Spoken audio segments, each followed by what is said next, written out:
Good and fair evening, my friends. Welcome back to another wonderful evening in the tavern. I hope that you're all doing well. Matty, thank you for the raid. Let's get you your toot on the rain horn. Scoot back a little bit. Here we go. Three, two, one.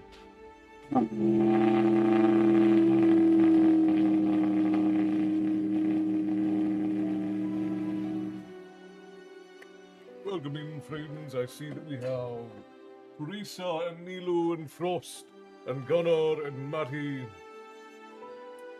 And it looks like I got you all. Alright, excellent. Basks in the glorious sound. welcome in, my friends. I do apologize. Oh, yeah, I need to turn the music down. I'm sorry, I forgot. Music needs to go down. There we go.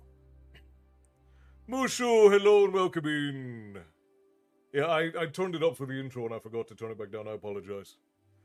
Bear, Marina, welcome in, my friends. Hello. I am doing wonderful. I've been working all day. Also, I heard Erin's voice for the first time yesterday. Really now. Spectacular, Marina. How are you? I saw you driving on some snowy roads. That's never fun when you're in a gigantic truck. You streamed with it. Now, is she streaming as well? Or did she just hop in Discord to play a game with you or something? And like, did she start her own channel and she's streaming as well? Or did she just play a game with you while you were streaming or something like that? She just joined me. Okay. Wonderful. What'd you guys play? Anyways, I apologize for being so late this evening. I was ready to go at about 5:50. And we had a pretty major issue where the breaker for the magic box kept tripping, and I just got it to stop about half an hour ago. And because everything kept shutting off, the magic box didn't want to function properly. So I ended up being stuck in technical support for about the last 45 minutes to nearly an hour at this point. Castle Crashers, why were you guys crashing into me? What did I do? Well, haven't acted on the inside thoughts yet. Well, that's a start, Mushu. In the teens today, see, we were in the 80s today. It's dreadful. So talk, hello, our Kiwi friend, welcome in. It's so very good to see you. Christy, hello, welcome in. I'm okay, but today was total crap. If you could go wrong, if it could go wrong, it did with this lot.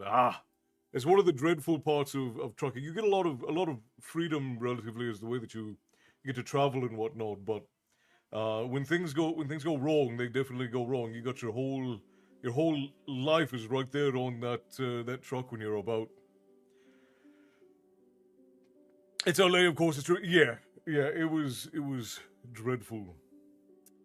I can't say that game name with a straight face.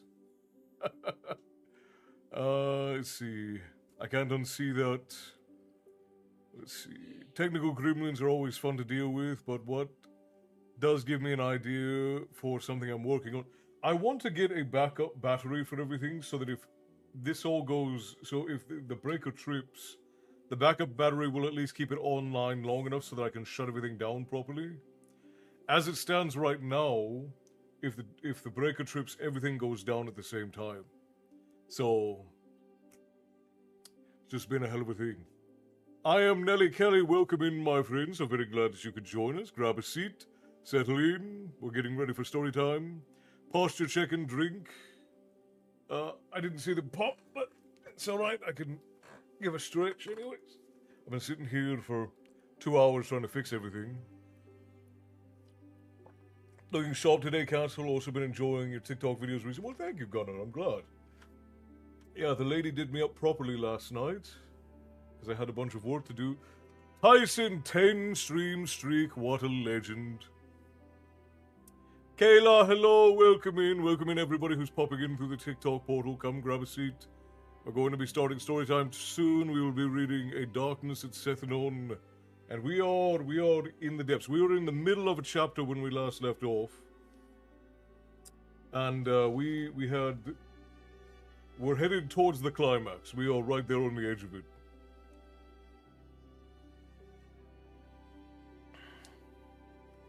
And I'm glad you've been enjoying it.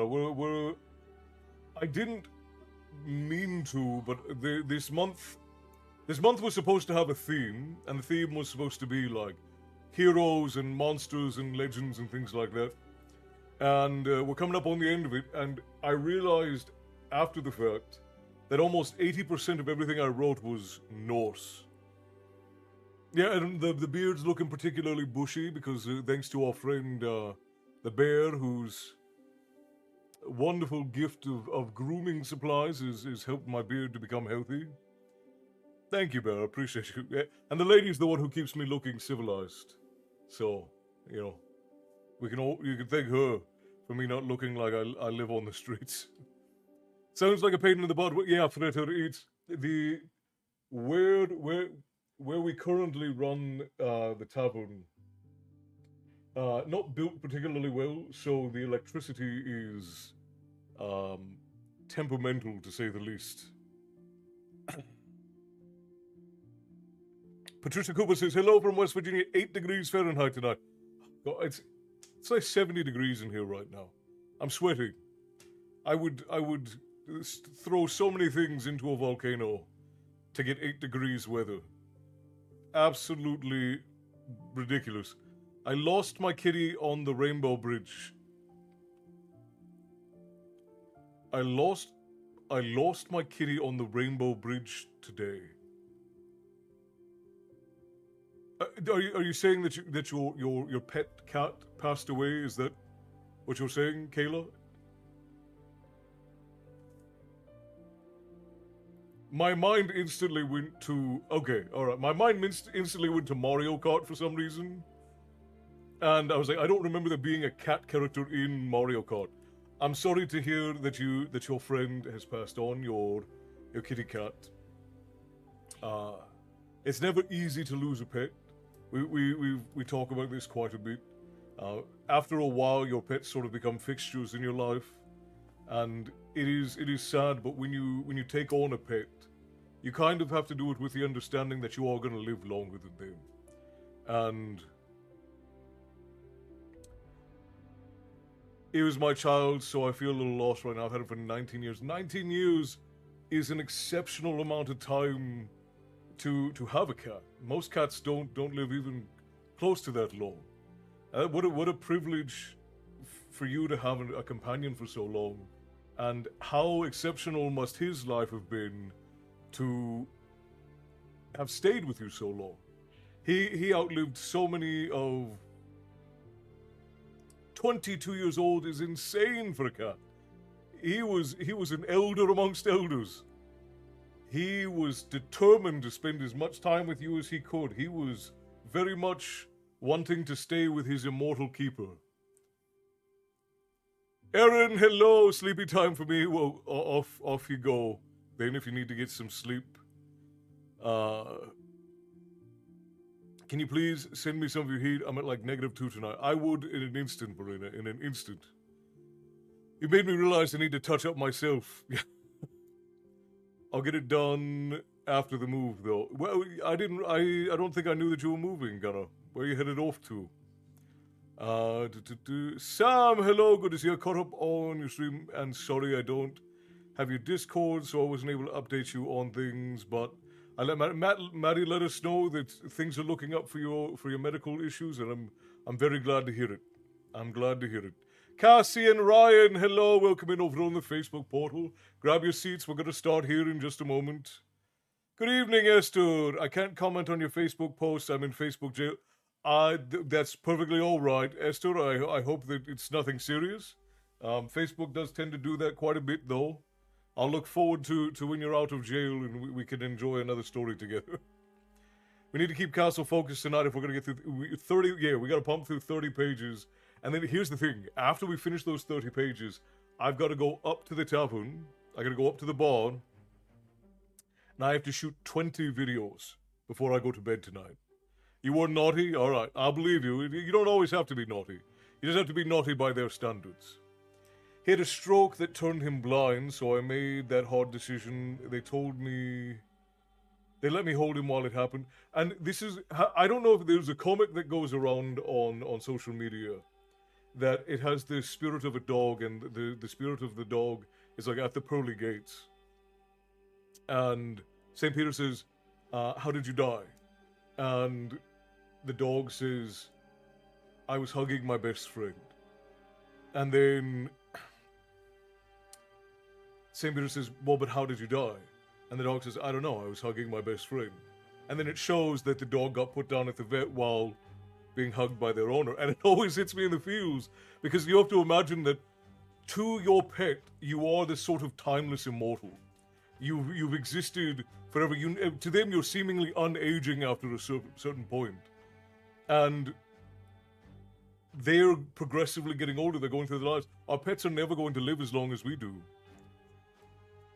And so you're this immortal to them, this eternal thing in their life. And at the end of it, if you can be there with them, it's such a beautiful thing, such a privilege to give them such an incredible, amazing life. Because most wild cats don't live to be 5 years old. So when you have a cat or a dog and they live to be such an exceptional age, it's such a privilege to be able to have given them such a life and for them to have been your companion through all of it. Unless you get a parrot. Yeah, well, that's a little bit different. Vessel of Eden, thank you for the follow over on TikTok.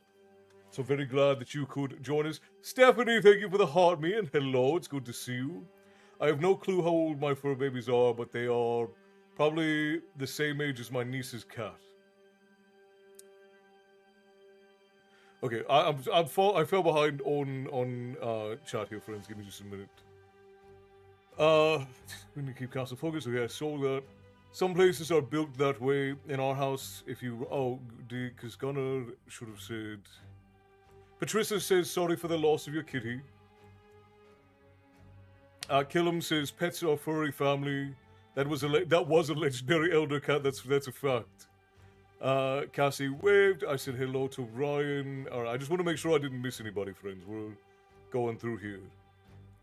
I had him half my life so far. Sorry, I'm still processing. No, you're all right. You're all right. Take the time.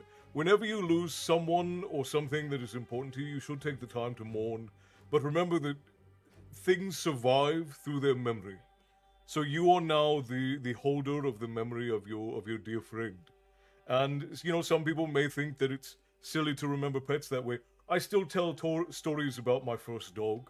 I still tell stories about animals that have been dead for 30 years because they are a part of our lives, in a way, in a major way. On 19 years and death, today was the 19th anniversary of my ex's passing. She was a dear friend. Well, again, that's more point to what I'm talking about, is that when somebody passes on, or even when our pets pass on, we are the carriers of their memory. We get to go on telling their stories, and that keeps them alive in a way. And obviously we don't get to have them here with us physically, but it is such a joy and a privilege to have the memories of those people, of those pets, to carry on with us well into the future. Some places are built that way in your house. If you run the microwave coffee maker, you can't use the toaster oven. The breaker will go off. Also, the swamp cooler is on, no vacuuming. They put too many outlets in the end there. See, what's weird is that it has nothing to do... So there's a short in a wall somewhere, Christy, because we can be doing nothing. It could be one computer on, it could be two computers on, it could be everything in the house and nothing go off. And then just at random, it'll shut off. And it's got to be because there's a short in a wall somewhere. I'm just waiting for the day that something catches on fire. Kill 'em 20 bits. Yes, we're trying... The lady and I are trying to put out 400 story times by the end of the year. That's the goal. 400 of which 360 of them will be short story times. Actually, it's more than that. It's 420 story times.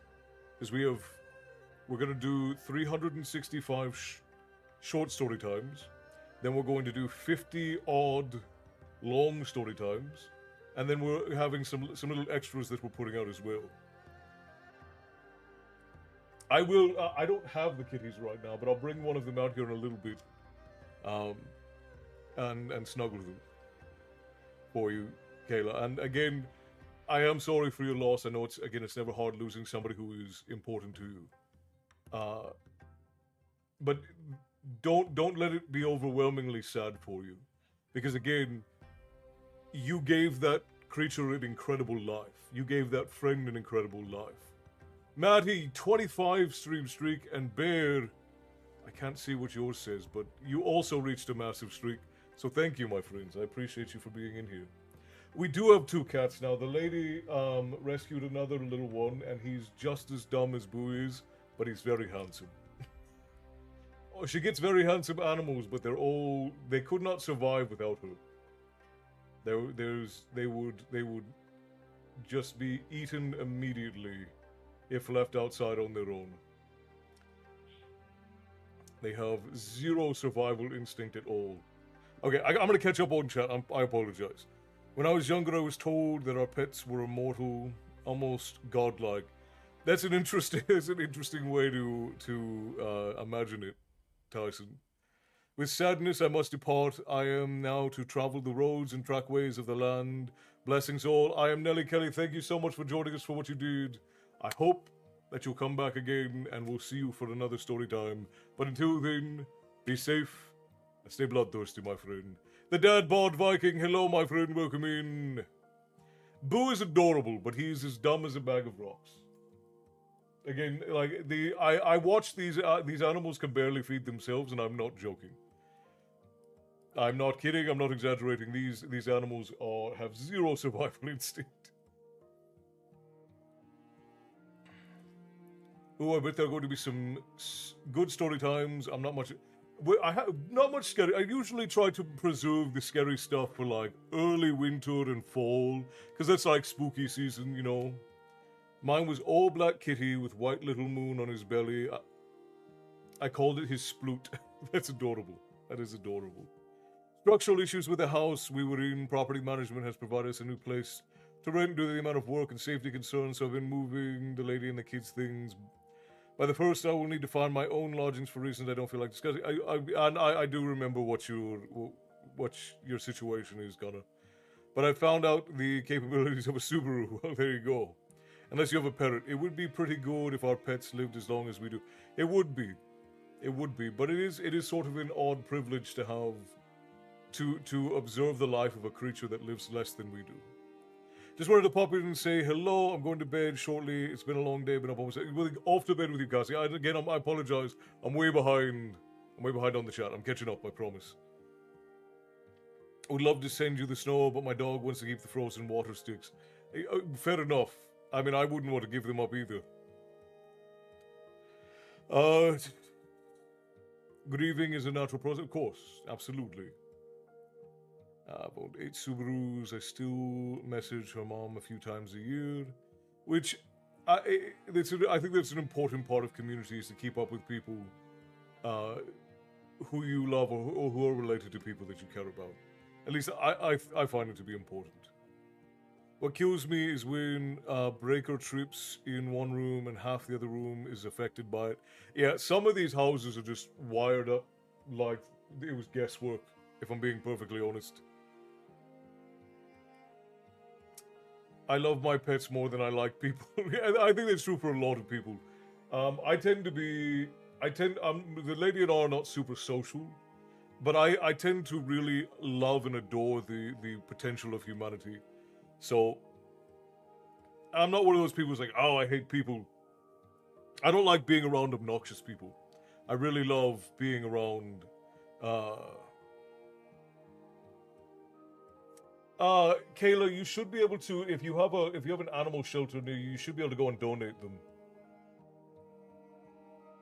Your soundtrack always sounds good. I feel so much better. Oh, I'm glad. Some people really don't like the soundtrack that we use, but, it's all royalty. We pay for it, but because we pay for the license, it's royalty free. So we don't get in trouble and get our stuff pulled down because of it. I have an urn pendant on my chain of my bunny Chloe. She had intestinal problems. She was only 3 years old. See, and I think it's beautiful when you're willing to, because think about a rabbit or a cat or a dog in the wild. The vast majority of these creatures live and die within the circle of nature and life. No one ever knows who or what they are.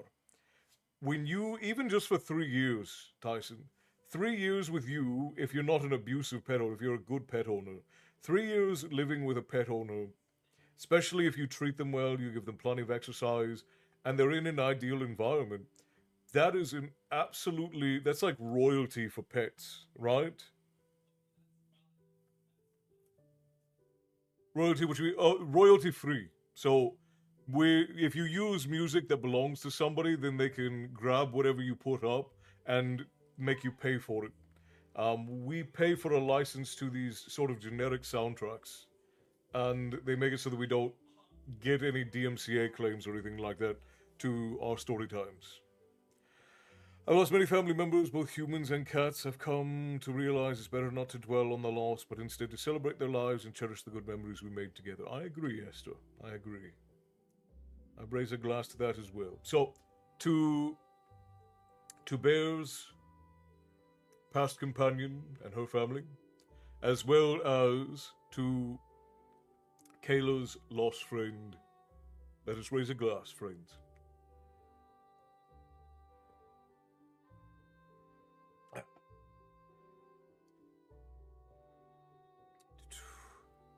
I really dig what you do, man. Helps me remember. I'm glad, Nick. Well, welcome in. For anyone who is new, I am Castle. This is my tavern. Here we talk about myth and lore and tales of yore. And every now and again, I read you all a story. The folks around you are the patrons of the tavern. They are the bearers of the light that is the stories that we all preserve together. Kayla says thank you to the Twitch chat for all your love. Russell says, me too. I don't know what I said because I'm way behind in the chat, but I'm trying to catch up. You guys are going so fast. I love being around people, the right people. Yeah, like I like being around positive people, and I like being around people who are trying to improve themselves. People who are chronically negative, obviously, I don't think anybody really enjoys it unless you're like addicted to drama. But I love being around people who are positive, who are looking forward to things, who are trying to build things or improve themselves. I love doing that. But I do very much prefer to be, uh, prefer to be home with the lady. Quick story question for the group. How common, uncommon, or strange is it to write a dystopian fantasy? I don't think they're as common anymore. They were very common in, like, the 80s. But they're not incredibly common now. Like, I would say probably the 50s through the 90s, it was fairly common to write dystopian fantasy. Not so much anymore. People don't really write them so much anymore. The closest you get is something like Hunger Games. Hunger Games is a dystopian fantasy. I'm an INTJ, crowds drain me. I am selective about who I hang out with. Well, and one of the things I hear a lot is a lot of introverts love to come and hang out in the tavern because it's a place to recharge. Like, you can be social without having your energy drained out.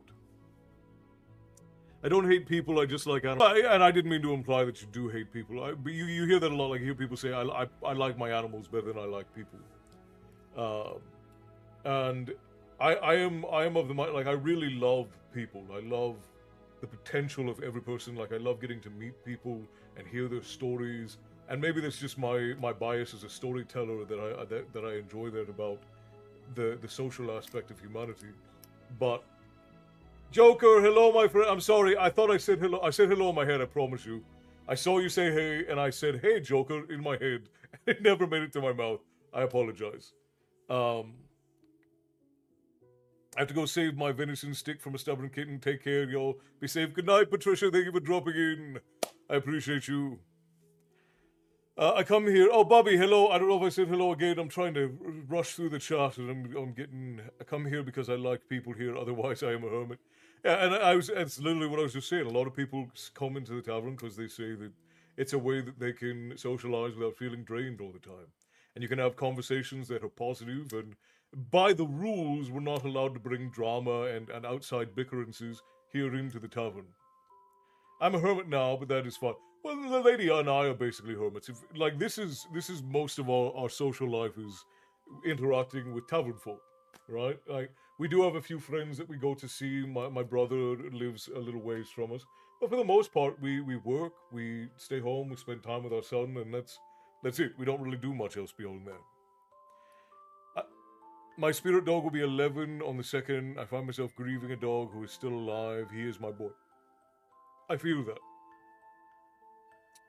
When my first dog started getting sick, he was a husky wolf hybrid, and when he first started getting sick, I it broke my heart. This past Friday morning, the temperature was around -20 degrees and the wind chill was around -55. Even my newer car had difficulty starting with a strong battery. Yeah, like there's very little man can do against the absolute dregs of nature. When nature decides she is in a tiff, there's no getting around that. There's no stopping that. Okay, this is where, this is where we raise the glass. Okay, I'm almost caught up now. Absolutely agree with celebration. Never dwell on it. There we go. And you can enjoy the conversation without having to contribute to it and just piping up occasionally. Yeah, and one of the things that the lady and I both try to do. Sebastian, hello, hello, welcome in. Grab a seat. We're about to have story time. I reckon I'm a bit more of an animal person than a human person, probably because they're so loyal and loving and always happy. Yeah, there certainly can be. Though I think that especially if you have cats, your cat will eat you the same. If you passed away in your house, your cat would eat you. So cats, their loyalty lasts all the way up until you're no longer feeding them. Okay, so then rephrase the question: would it be weird to have a setting be similar to Lord of the Rings, but have it dystopian and with modern elements? Like they still use fire and primitive ways of cooking, but have races of creatures we don't see today in fantasy, but have it be really dystopian, oppressive, overlord rebellion. Well, I mean that's what Game of Thrones is. Game of Thrones is dystopian fantasy too. Game of Thrones is like a post prosperity era kingdom that is sort of fighting on to the dregs and everything's really terrible. So yeah, I mean it's not super common, but you do get it every now and again. Every car in North America would have a block heater in case. Yeah, and they don't really sell a lot of cars like throughout the country with block heaters anymore. Like a lot of manufacturers, unless they're specifically selling to a section of the country, they don't even put them in. A lot of them are aftermarket, which is crazy. Easily 80% of the people that I'm close with, I have known for over 2 decades. Same there. Same. With the exception, actually, probably the person who I'm closest with, who I've known the least amount of time, is my wife, who I've known for almost 10 years, a little bit less than 10 years, and we've been together for 6.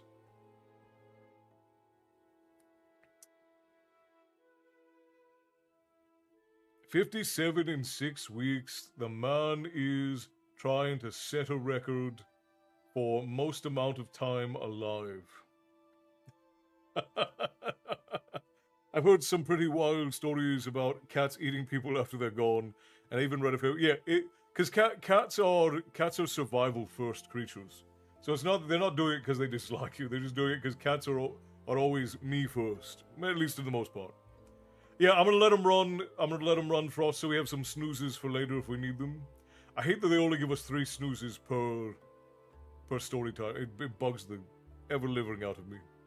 Some eyes don't have block heaters. Yeah, it's wild to me that block heaters stopped being a thing, and obviously because a part of it is because we don't use carbureted engines anymore, and fuel injection it doesn't require as much. But I like a block heater is still just such a good idea for the health of an engine. I found you when I started following Norse pagans. Well, you found me when you started following Norse stories, and now you're hearing me talk about block heaters, and engines, and keeping them healthy in the snow. It's a whole experience. 3 feet of snow here in Massachusetts, and now 2 degrees. Whew. My day was good. Just had a wonderful day. Spectacular, Joker. Spectacular. I'm glad, my friend. What did you get up to today? You can always put one in. They're pretty. You can. It is, but it is strange to me that they don't come as an option on really any vehicles, which is just strange because it's not incredibly difficult to add them in, and they don't really take away anything too. But they do objectively add life to an engine because most people are not savvy enough to warm up their car before they start driving. At least not people who are driving in the last 20 years or so. We're so used to everything being automatic that people destroy their engines by getting in the car, firing it up, and drive. Like if it is under 40 degrees, if it's under freezing, and you go out, you fire up your car, and then you just start driving, there's a very good chance that you're going to ruin your engine.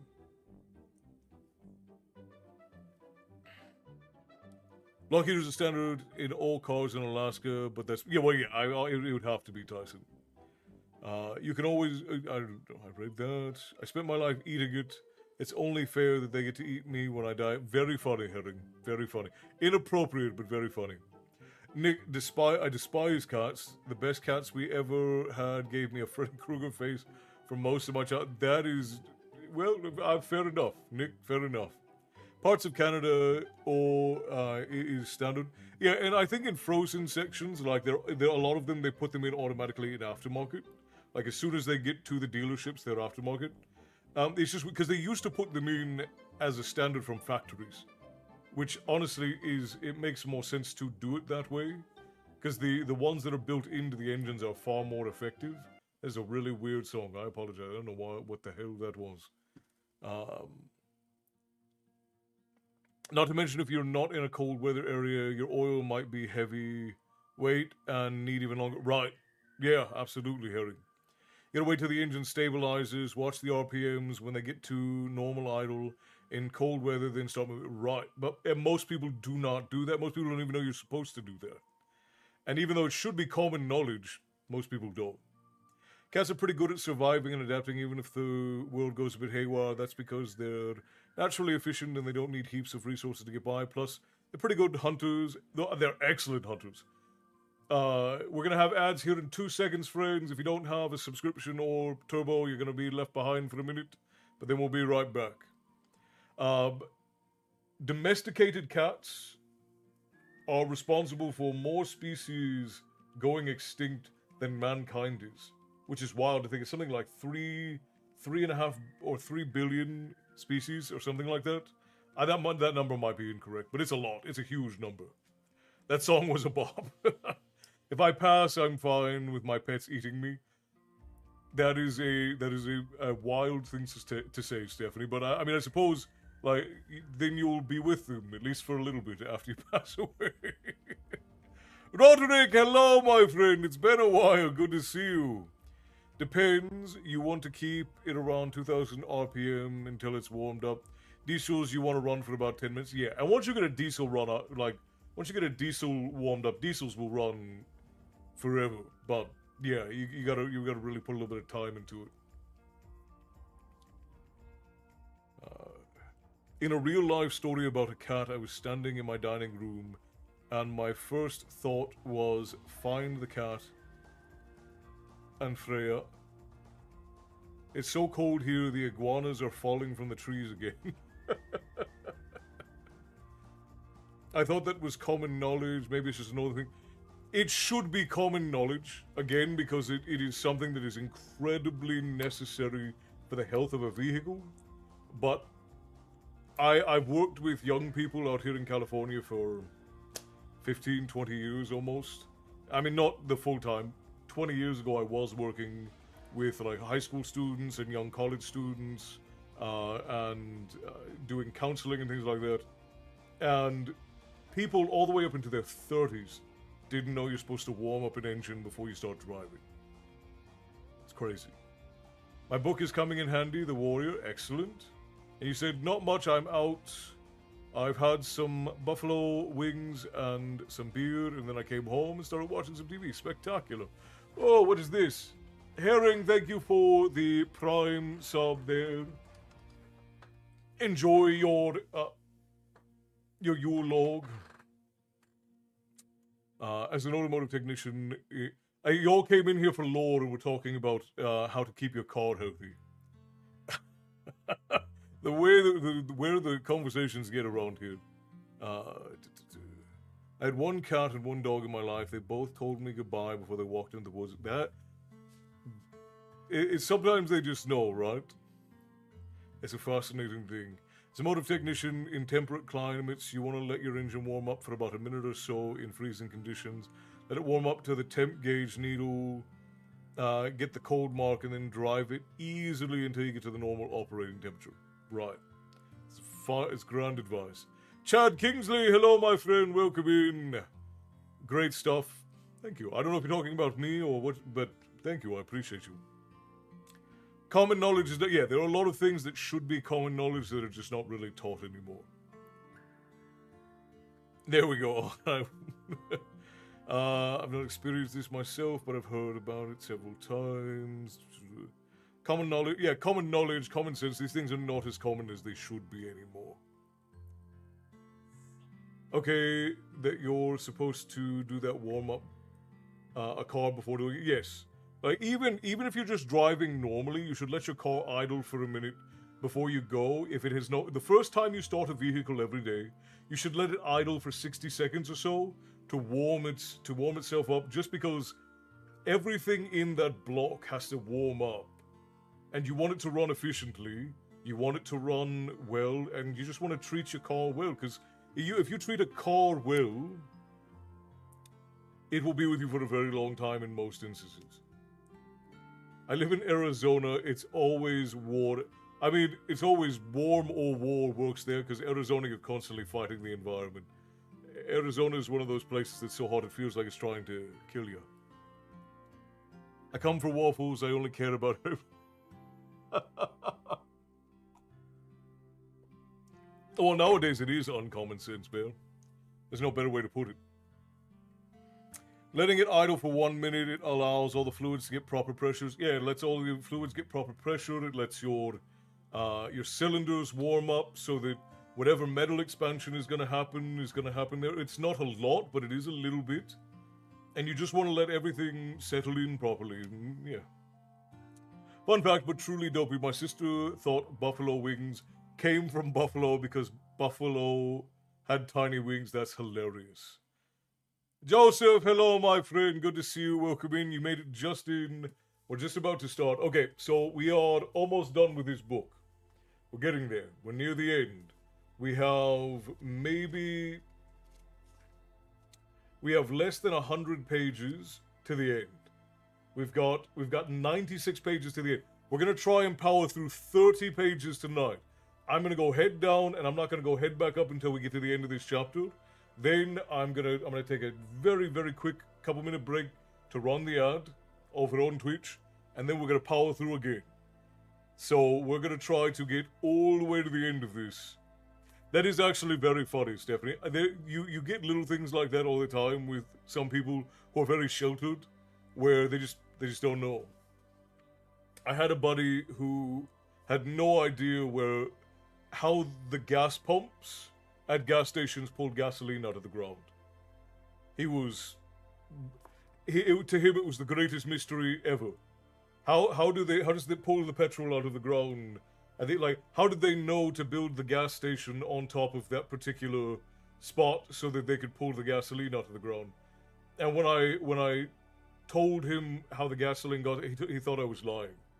He literally went and camped out at a petrol station for 6 hours in the evening, waiting for, and then one of the trucks pulled in to refuel it, and he apologized to me for calling me a liar. It's crazy. So about 6 months of Feist the way we are. Yeah, yeah. No, this should be 2 more weeks worth of story time, and if I can, I'll actually pump all of this out by next week, so that we can be done and on our way. I think that I should be able to get through all of this in the next 2 story times if we really, really push it. And same thing for Harry Potter. I think we'll be done with Harry Potter in the next 2 weeks. Sounds good. I'll listen to the storytelling. Elsie and I were up until 4:10. before 10 a.m. running up and down the hills were pretty tired. I can only imagine. I thought reverse driving a car was magic when I was little. Well, I mean, some people are so good at it, it's basically magic, Bobby. Ever have someone put gas in your car around Christmas and use the green? No, thank God, but I also am paranoid about all of these things, Gunnar, so I don't let anybody do anything important for me. Except for the wife. Like, she's one of the only people, and my brother, I'll let him do stuff for me. In general, if it's important in any way, like if there's anything that could go wrong, I just do it myself. Which is why the lady and I are always so busy because we're both that way. Did you know that the sun visor in your car extends outward if you pull it away from its anchor point? Some people do not. Some people do not. Well, some of them don't. Some of them don't. Most of them do, but some of them don't. Have you ever heard of the recording of the woman who thought that deer crossed? Yes. Oh my gosh. That's a classic meme for the internet. Marina, absolutely insane. I'm just writing chapter 8, book 3, listening to you encrypted and waiting for dinner. It's a beautiful thing, Matty. Beautiful thing. I'm not really into cars, but I do love my electric scooter. Fair enough. Chaos, thank you for the heart, me, my friend. Tips to the tavern keeper always appreciated. I'm the same way doing my things myself. Yeah, it's a problem because now we run the tavern as a business and things have to be delegated because there's just so much going on. But neither one of us likes to hand something off to somebody else because we're just constantly worried that people are going to mess it up. We're going to have to fix it. What a fascinating question. Wesley's not in here, is he? Do I have a favorite Pokemon? Probably. I couldn't tell you right off the top of my head. I like the legendaries from Generation 3? So like Rayquaza, Groudon, Kyogre, whatever you say. I like the original legendary birds because they're kind of based off of like Japanese legend, Japanese and Chinese folklore. Yeah, I don't know. There are a couple. I'm a big fan of like the old anime stuff, especially things like Pokemon and Yu-Gi-Oh and Yu Yu Hakusho, things like that. Like a lot of that old stuff. All right, friends, we are going to begin.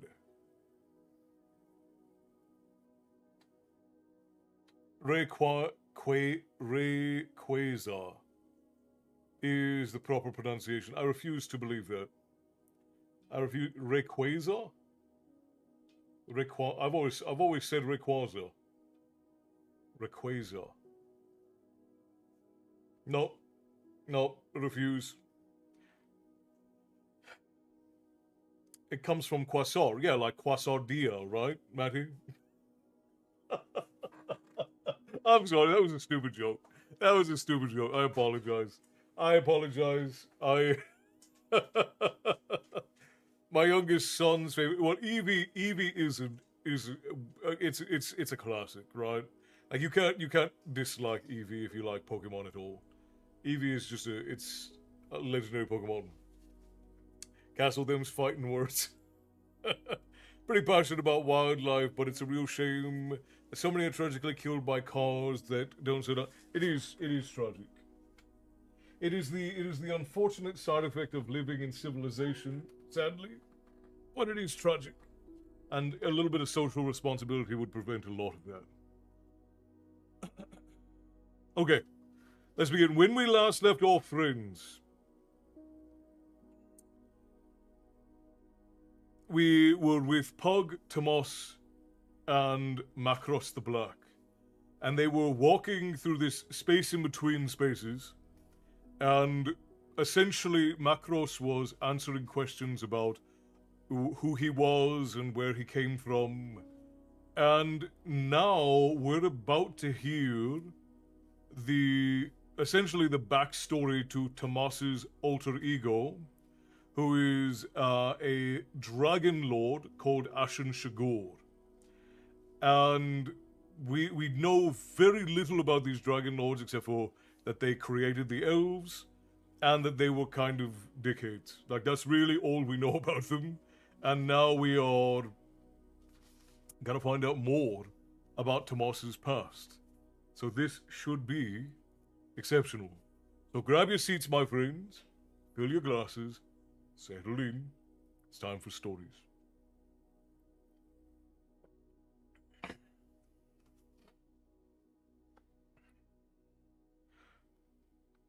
A world spun through the void. Oh, and they're at the beginning of time right now. They literally went back in time into the beginning of time, and now they're at the beginning of time. Castle has a surprise in the guild from me now. Yeah.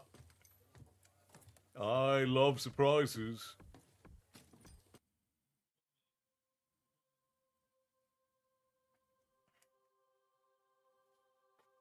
A world spun through the void, orbiting a warm, nurturing star. Upon it, life flourished in abundance and variety. Two beings straddled the world, each with an assigned task. Rathor took the multitudes of the fibers of life and power, and with care she wove into the complex latticework of order, forming a mighty single-braided cord. Opposite Rathor stood another, Mithar, who gripped upon the cord and with terrible wanton frenzy tore apart the strands, letting them fly about in chaos, until Rathor seized the strands again and wove them together. Each followed the dictates of his or her nature, and to all other beings was indifferent. They were two blind gods of the beginning. Such was the nature of the universe when it was still in its infancy. In the endless process of the two deities' work, tiny strands of the fibers had eluded Rathor, falling to the soil of the world below. From these had come the most wondrous of creations, magic, life.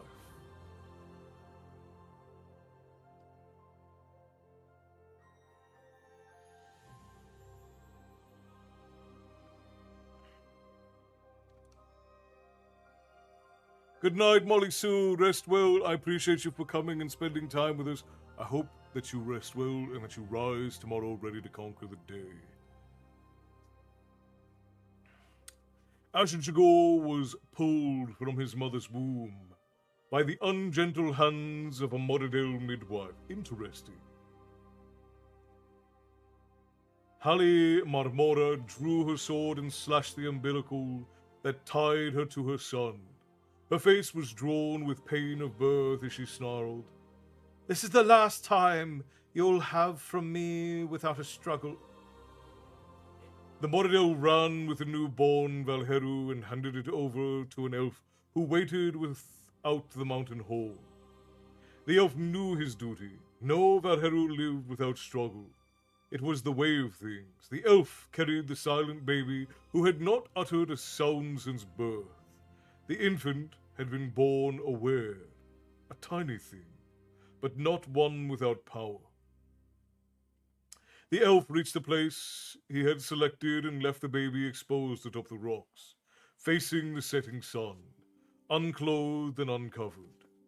The infant Ashen Chagor regarded the surroundings, names, and concepts growing with each passing minute. A scavenger came sniffing towards the infant, and with a mental scream of rage, the tiny Valheru sent it scurrying. Toward evening, a creature flew high above, soaring on broad wings. It regarded the thing upon the rocks and wondered if it was food. Circling lower, it was suddenly called upon by the infant.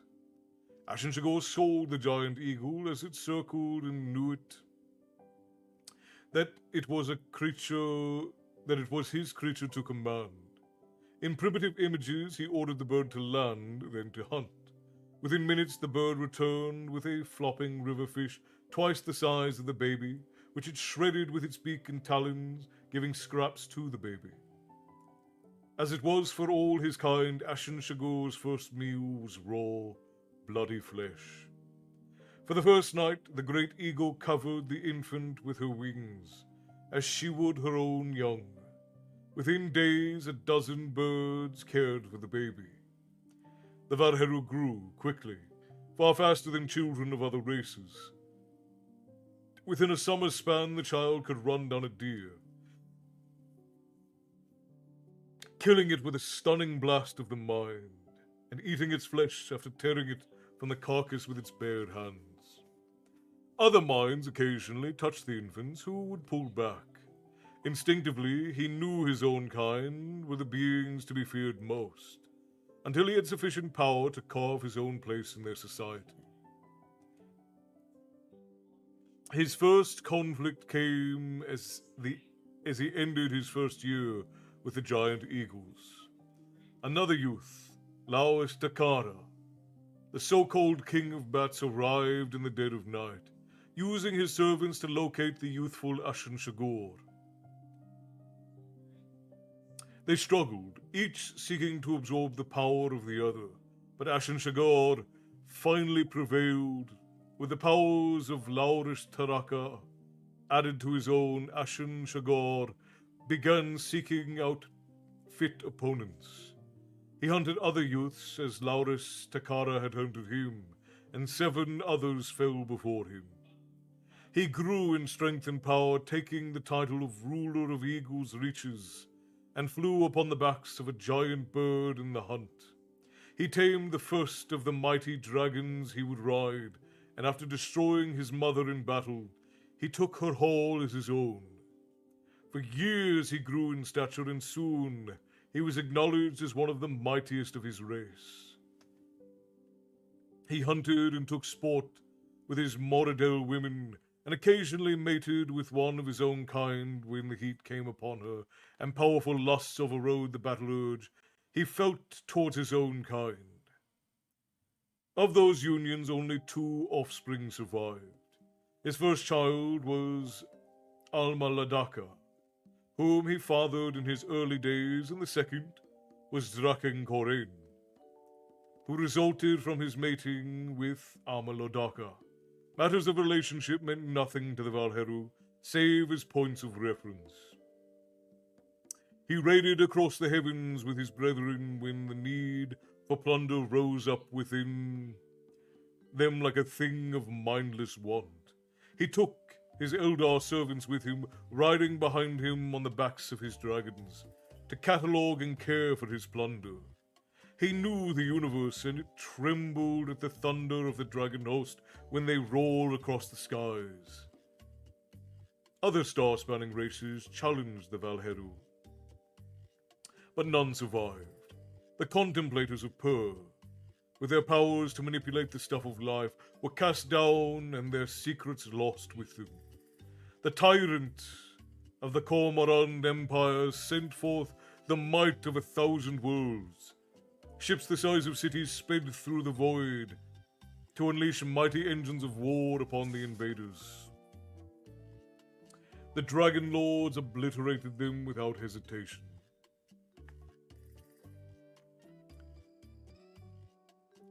And the tyrant died screaming in the lowest basement of his palace, while his world was destroyed above him.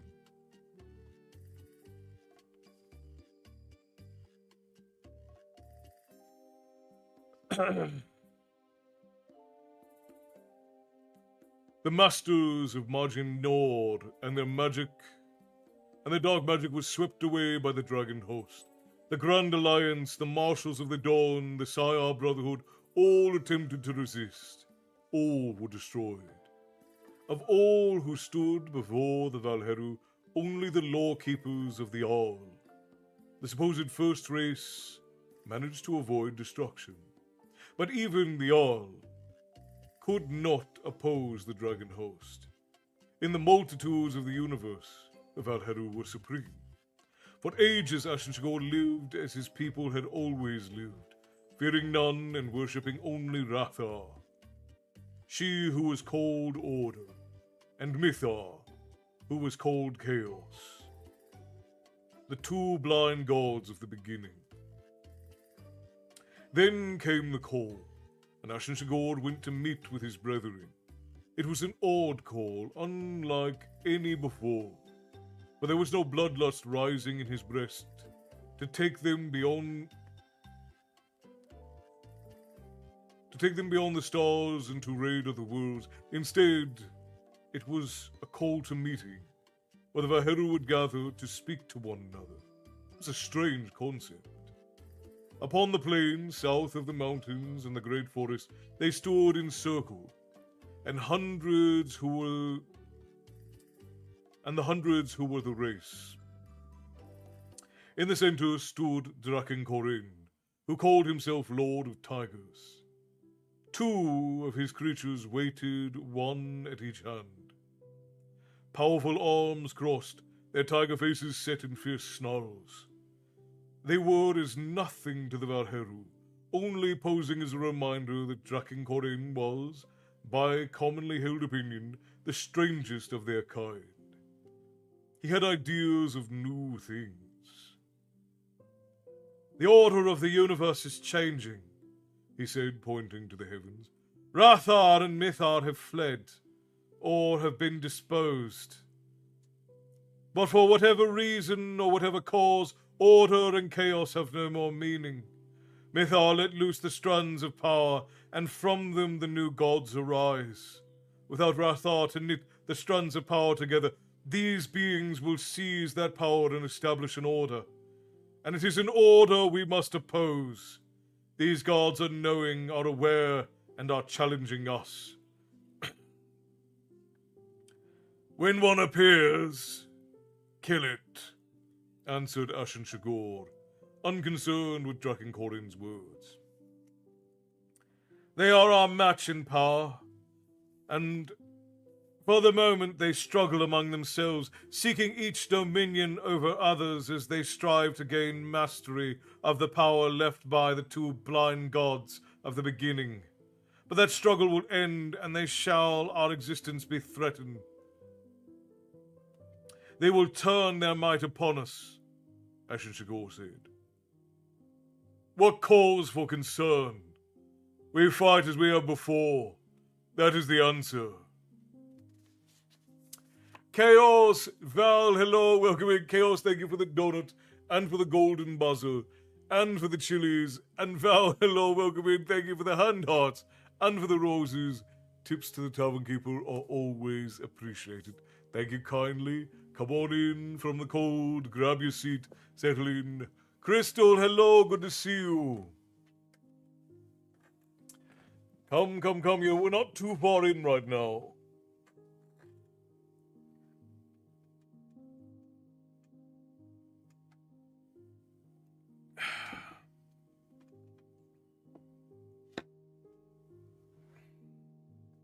Alright, where was I?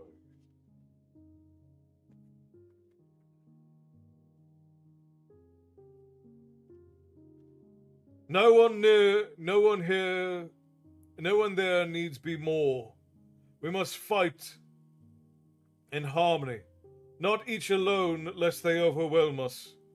Of late, an odd voice had come to Ashen Shagor, a voice with a name. The name was lost upon him now, but the voice spoke. You must be a part. The ruler of Eagle's Reaches said, do what you will. I will have none of it. He ordered his mighty golden Sharuga into the sky and flew home. Time passed, and Ashen Shagor would occasionally return to the site of his brethren's working. A strange thing, like the cities on other worlds, was fashioned by magic arts and the work of slaves. In it the Valheru resided, even as it was being fashioned, as never before in their history. They became, for a time, a cooperative society of beings. Their combative nature stemmed by a compact, a truce. It was alien to Ashen Shagor. Shortly before the city was completed, Ashen Shagor sat upon his dragon's back regarding his work. It was a windy day, bitter cold as winter approached. A roar from above caused Shuruga to trumpet a reply. Do we fight? Asked the dragon. No, we wait.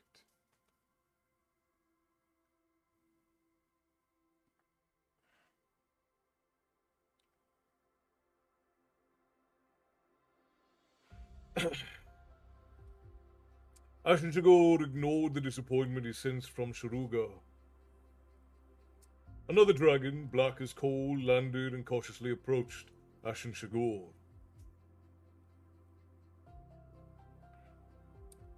Has the ruler of Dragon's Reach finally come to join us? Asked Draken Corin, his black and orange striped armor glinting in the harsh light as he dismounted. No, I simply watch, answered Ashen Shagor, dismounting also. You alone have not agreed. Joining to plunder across the cosmos is one thing, Draken Corin.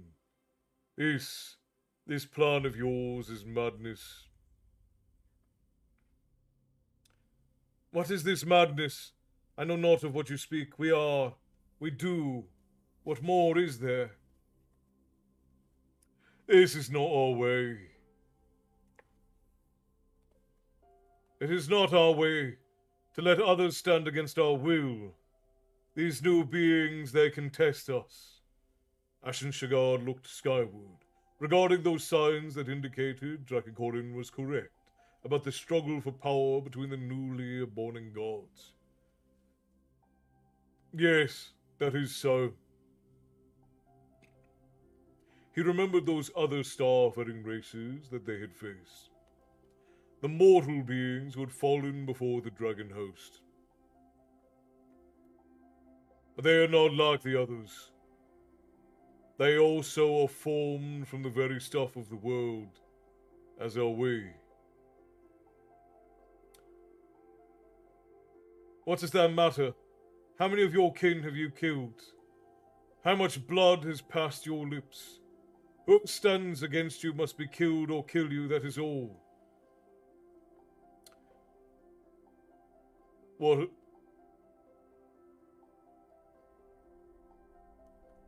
of those left behind, of the Moridel and elves? He used the terms that had come to differentiate between the slaves of the household and the slaves of the field and woods. What of them? They are nothing. They are ours. Ashen Shagor had a strange presence within himself, and knew the other.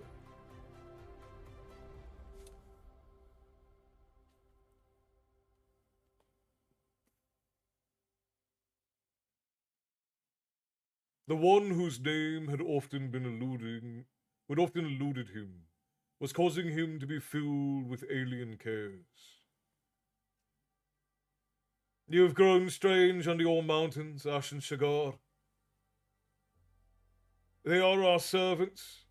It is not as if they possessed true power. They exist for our pleasure. Nothing more. What concerns you? I don't know. There is something. He paused, as if hearing a call from some other place. Something wrong in the order of these events. I think we risk not only ourselves, but the very fabric of the universe. Draken Corin shrugged and began returning to the dragon. What matter? If we fail, then we are dead. What matter if the universe ceases with us? Draken Corin returned to his dragon, mounting. He said, You ponder issues that are meaningless. Draken Corin flew off, and Ashen Shagor was left to face these odd new feelings within himself. Time passed, and the ruler of Eagle's Reaches watched the final work upon Draken Corin City. When it was done, Ashen Shagor came and found his people once more in council. He walked along a broad avenue, one lined with tall pillars, each adorned with a tiger's head carving. He was mildly amused by Draken Corin's vanity. Walking down a long ramp, he reached the chamber within the earth, and he found a vast hall filled with Valheru. Alma Lodaka, she who called herself Emerald Lady of Serpents, had said, Have you come to join us? Father husband is crazy. Father husband is like some English aristocracy stuff. Oh my goodness, Val! Thank you for the confetti and the roses, and Joseph. Thank you for the roses, my friend. I appreciate you. Got my hot cocoa and some good Toby. Spectacular. Uh, thank you kindly, my friends. I appreciate your tips to the tavern keeper. Always appreciated. Chaos, thank you for the paper crane. You guys throwing all kinds of bits and things at me while I'm not paying attention. So so this is not for the time that's being depicted. This is. I appreciate you, Val. I love having you, and I'm glad you're making it in more often. Oh, we're gonna lose TikTok. Hang on. Trying to boot us off of TikTok there. Okay, fixed it. But Ashen Shagor's daughter is Alma Lodaka, and she says in this line, so she calls herself the Emerald Lady of Serpents, and she says, "Have you come to join us, father husband?" That is a wild line. Like that is some 13th century Brittany stuff going on right there. Douglas, my friend. Hello, welcome in. It's good to see you. Italian sausage sandwich, roasted chicken breast sandwich, or some tacos for. I think taco. Father, husband is daddy, and today I mean, that is an even wilder addition to the issue, Connor. Well, I suppose you're not wrong, but wow, that is something else. All right, let's continue, my friends. See what daddy husband has to say.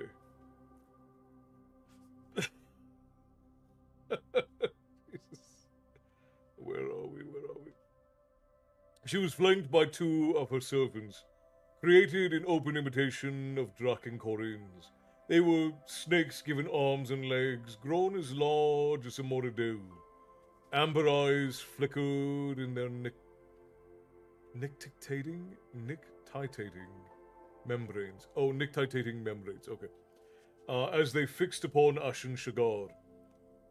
I come only to witness the folly. Drakencorin drew his black blade, but another, Aldrin Stolder, monarch of the Black Lake, cried, "Spill Valhalu blood, and the compact is void." The Lord of Tigers resheathed his sword. "It is well, you come late, or we should have seen an end to your mockery." Ashen Shagor said, "I have no fear of you. I only wish to see what you have fashioned. This is my world, and that which is mine is not to be threatened." The others regarded him with cold eyes, and Aldrin Stolder said,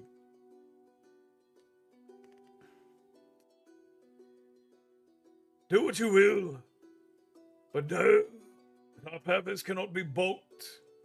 As mighty as you are, ruler of the Eagle's Reach, you cannot oppose us all. Watch as we do what we must."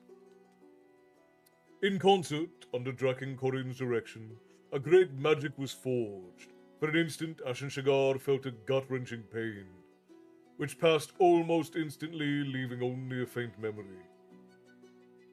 A giant stone appeared upon the floor of the hall. A flat-topped, circular green thing with faucets, glowing like an emerald lit within a fire. Draken Corin came to stand over it and placed his hand upon it. It pulsed with energy as he said, "Behold, the final tool, the Life Stone." Without comment, Ashen Shagor withdrew from the hall, marching back toward the waiting Sharuga. A voice from behind caused him to turn, and he saw Alma Lodaka hurrying after. Again, Father Husband is crazy. "Father Husband, will you not join us?" He felt a strange urgency toward her, almost as when the heat came upon her, but different. He did not understand this odd feeling. "Is it affection?" came the voice of the other. He ignored that voice and said, Daughter, daughter wife is crazy too. Oh this sentence is crazy. This sentence I am about to read is it's a Game of Thrones mess. It's good to see you, Douglas. I'm glad that you could make it in, my friend. This sentence is a wild sentence. Hang on, here we go. Feist is off his rocker for the. No, Gunnar, look at this. Look at this. It gets worse. It gets worse. Look at this. Look at this.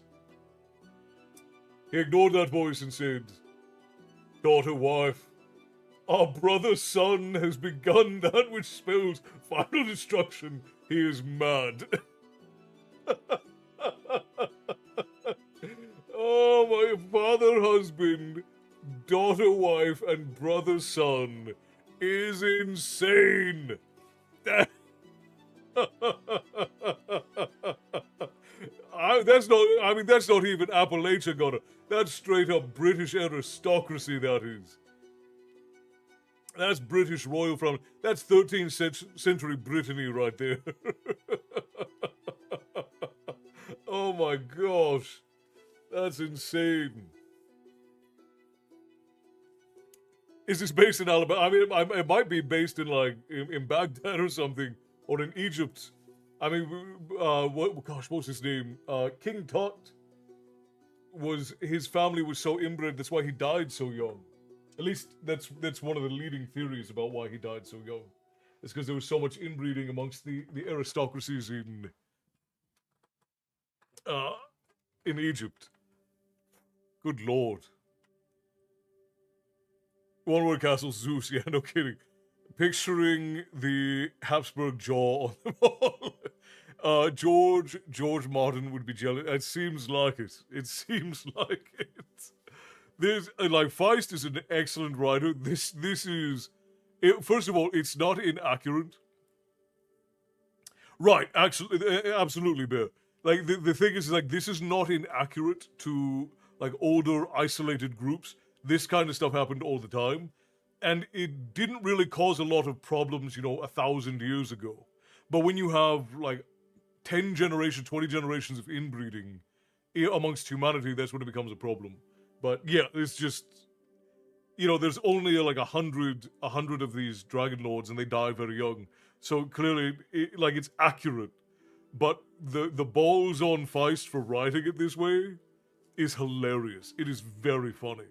I love it. It's just, like, just that sentence is not something I ever thought I would read. Even Martin danced around the topic. Feist was like, nah. I'm just gonna say it. I'm not gonna dance around this. I'm just gonna say it. So where are we going? Medieval Alabama, right? Yeah, just look at Charlie of England. Yeah, it was super common amongst aristocracies everywhere. Like, a lot of people like to point to, like, Alabama and the American South, which it was common there, and you still get people who marry first cousins and stuff. But it was common in aristocracies in the Ottomans, amongst the Ottomans, in Baghdad, in Egypt, in basically anywhere where there was like a ruling class of some kind, you would get a lot of inbreeding. Yeah, it was very common amongst a lot of, like, Greeks too. Greeks were one of the first groups to sort of, like, really start tabooing it. But it happened amongst the Greeks, it happened amongst the Romans. Crazy stuff. Crazy stuff. Reverse cowgirl is the only position not allowed in Alabama because you don't turn your back on family. Hades married Disney. Yeah, obviously, amongst the Greek gods, it was very common.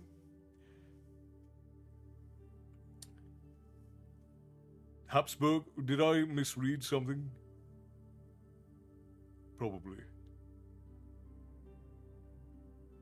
Their genetics caught up with him. Yeah, absolutely.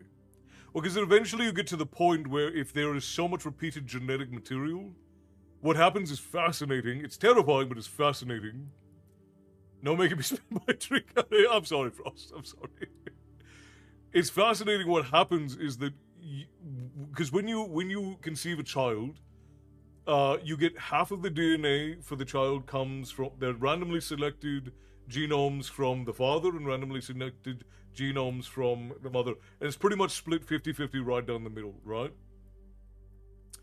When you get a bunch of repeated genetic material, sometimes the zygote when the baby is being conceived will pick two of the same things, and they end up canceling each other's out. Same as King Tut's family with his I mean, inbreeding is one of like the leading causes of decline of civilizations. Like once there starts to be a massive amount of inbreeding amongst groups, they usually have to rely on dominant civilizations nearby in order to survive, and it is crazy. Family tree with no branches. Well, that's the other crazy thing. Like if you look at a lot of like African and Middle Eastern and European family trees, there's not nearly as many branches as there should be. Because you think about it, you got 10,000 years of human history. That's roughly like, we'll say that's roughly 200 generations of people. So if you were to branch that out, like it was constantly being branched out, that would be a massive family tree, right? But our family trees are relatively straight up, and that's because of inbreeding. The Valheru family tree is a reef. That's killer, Herring. That's very good. That's very good. I appreciate that. The tree with no branches and the wreath that is solid. Oh, Val, thank you for the dolphin. I appreciate you. Thank you, kindly. All right, I'm getting back to reading. We can go on about this forever. Queen Victoria caused hemophilia in her line across Europe. Yeah, that's true.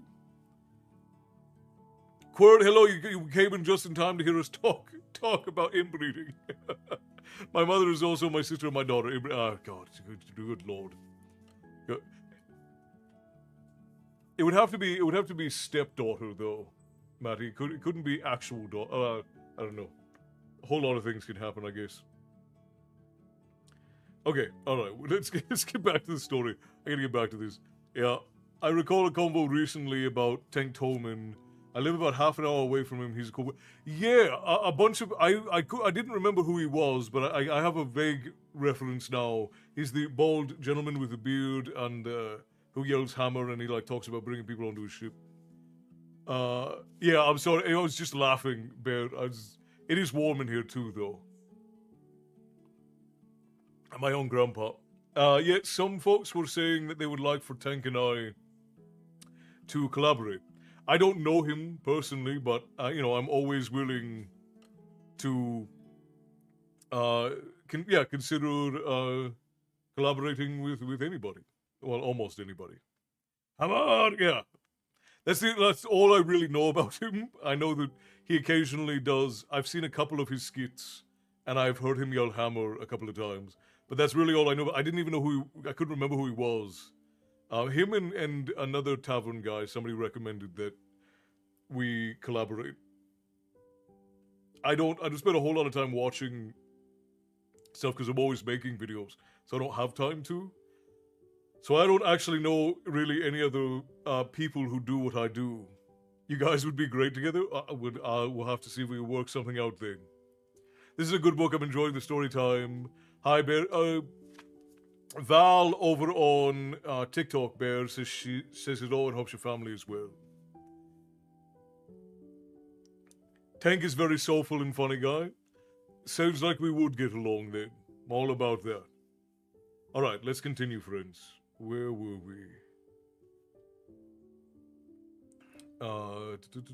He's mad. Oh, here we go. She looked at him strangely. I don't know what you mean. I do not know that word. We do what we must. I had wished to have you at my side, for you stand as mighty as any of us. But do what you will. Oppose us at your risk. With no further words, she left him, returned to the hall where the great next magic would be undertaken. Ashen Chagor mounted his dragon and returned to the eagle's reaches. As Ashen Chagor entered the hall of his mountain domicile, the skies began to reverberate with the sound of distant thunder. and he knew the dragon host flew between worlds. For weeks the skies were angry and without substance. As the stuff of creation flowed from horizon to horizon, madness was without limit in the universe as the Valheru rose up to challenge the new gods. Time was without meaning, and the very fabric of reality rippled and flowed, and in the center of his hall, Ashen Shagar brooded. Then he summoned Sharuga, and flew to that odd place on the plain, that city that Draken Corin's making, and he waited. Mad vortices of energy crushed across the heavens. Ashen Shagar could see the very fabric of time and space rent and folding in upon itself. He knew it was almost time. He sat quietly upon the back of Sharuga and waited. A clarion sounded, that alarm he had erected in concert with the world, which told him the moment he had awaited was upon him. Urging Sharuga upward, Ashen Shagar searched for what he knew must appear before the mad display in the skies. The dragon stiffened under him, and he saw his prey. The figure of Draken Corin grew discernible as he slowed his black dragon. An odd something appeared in Draken Corin's eyes, something alien. The other voice said, "It is horror." Sharuga sped forward. The great dragon roared his challenge, answered by Draken Corin's black. Then the two clashed in the sky. Quickly it was over, for Draken Corin had surrendered too much of his essence to create the madness which filled the skies. Ashen Shagar landed lightly near the twisted body of his foeman, and came to stand over him. The fallen Valheru looked up at his attacker and whispered, "Why?" Pointing upward, Ashen Shagar said, "This obscenity should never have been allowed. You bring an end to all we knew." Draken Corin looked heavenward, where his brethren battled the gods. "They were so strong. We could never have dreamed." His face revealed his terror and hate as Ashen Shagar raised his golden blade to end it. "But I had the right!" he screamed. Ashen Shagar severed Draken Corin's head from his shoulders, and suddenly both body and head vanished in a hiss of smoke, leaving no trace. The fallen Valheru's essence returned skyward to mix with that mindless thing of anger which battled the gods. With bitterness, Ashen Shagar said, "There is no right. There is only power." Alone of his kind, he could understand the mocking irony in his words. He retired to his cavern to await the final outcome of the Chaos Wars.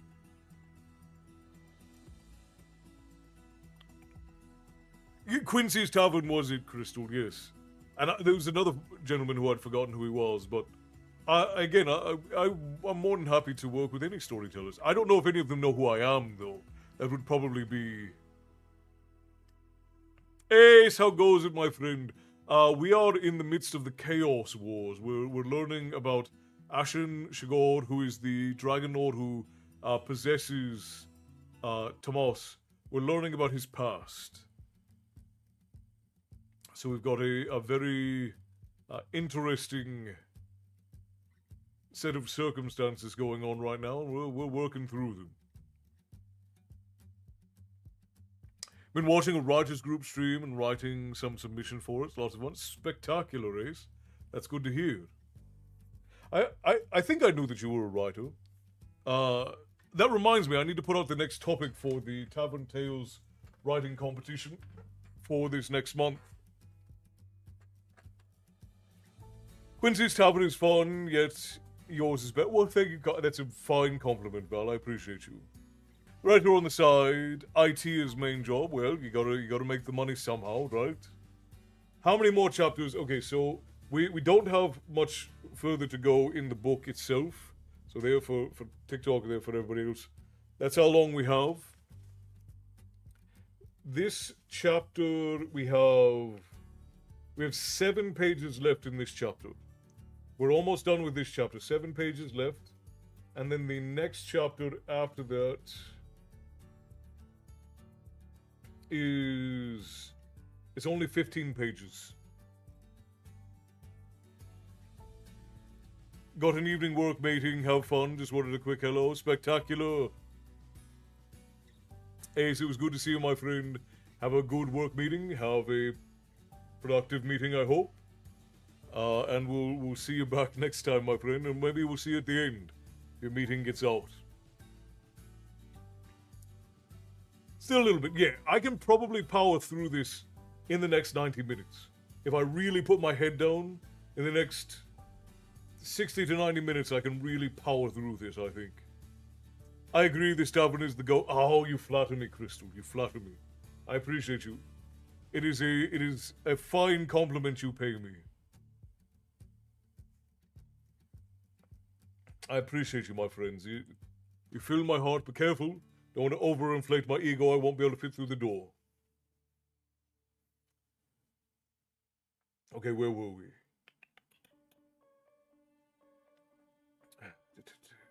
Okay, just killed him, looking skyward. Oh, Chaos Wars, here we go.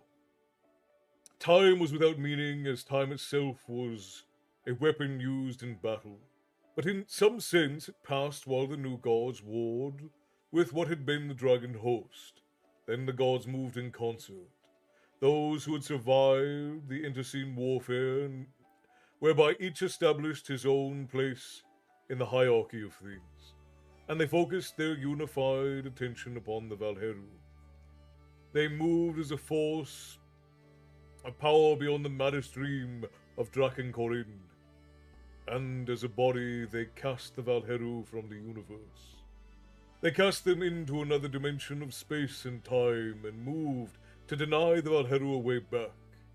In near mindless rage, the Valheru sought to return home, to reach that thing left against this day, that thing denied to them by one of their own. Ashen Shagar had prevented their victory, and now they were being blocked from their homeworld. In their anger and anguish, they turned their might upon the lesser races of the new universe. From world to world they rampaged, destroying anything and everything in their path. From world after world they tore the essence of life, the secrets of magic, and the powers of suns. Before them lay warm, verdant worlds, circling living suns. Behind them lay frigid, lifeless orbs, spinning about burnt-out stars. In their frantic attempt to return to their world of their nurturance, they delivered utter ruination to all they touched. Lesser races banded together, attempting to oppose this raging thing. At first, they were swept away. Then they slowed it. Then at last they found a way to escape. One lesser race, called human, turned its full attention to escape, and ways were found to flee. Mankind and other races discovered a haven. Gates were opened to other worlds, and the races fled, scattering themselves through time and space. Great holes in the fabric of the universe were opened. Dwarves and men, goblins and trolls all came through the cracks in reality. The rifts between one universe and another. New races, new creatures came to Midkemia, and upon this world they sought a place. Then the gods moved to close off the world of Midkemia to the Dragon Lords for eternity. They turned to the rifts they had allowed to form, and they sealed them. Suddenly, the last route between the stars closed off. A barrier was erected. The dragon host tried in vain to penetrate this curtain, but to no avail. They were denied return to Midkemia's universe, and they raged in frustration, vowing to find a means of entrance. Then it was over. The Chaos Wars, the day of the Mad God's rage, the time of star death. By whatever name it would come to be called, the clash between that which was and that which followed was finished. When it was over, the skies had again been cleansed of insanity. Ashen Shagar left his cover. returning to the plain before the city of Drakenkorin. He observed the aftermath of the mightiest struggle recorded. He landed Sharuga, then allowed the dragon to hunt. For a time, he silently waited for something. He couldn't be sure what. Hours passed. Then, at last, the other voice spoke. What is this place? Desolation of the Chaos Wars. Drakenkoren's monument.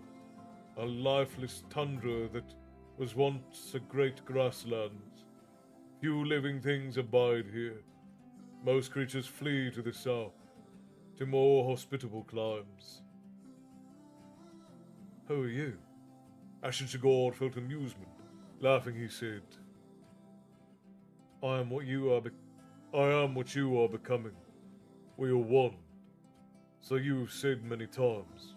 His laughter ceased. He was the first of his race to laugh. Ooh, that's a great line. Ads in 4. I just barely made it, just barely popped my head up. I know I've been here for over a year now because I remember New Year's Eve here in 2024. That is true. That is true. It's insane how long we've all been together. Level Up Sparks, thank you kindly for that. A cake, I guess. Thank you kindly, Val. I appreciate you for that. You're being far too generous this evening. No, we'll pause here. I'll pause. I'll stop for a second, and we'll run the ads, and then we'll pick back up immediately afterwards. I'm gonna go ahead and run them right now, friends. I think you could, if you can't fit through the door, you'll just have to stay and read. That's fair enough. It's fair enough. People come back past Castle, keep that, which is a fair thing. You all keep coming back, and that's the finest compliment I suppose I could get. It's been so long. Got to make up. You feel no obligation to, but I appreciate you. Give me just a second, friends. I have a call coming in. I'm gonna mute the microphone. I'll be back in just a minute.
The lady is out of the house. She's on her way home. Looks like ads just finished.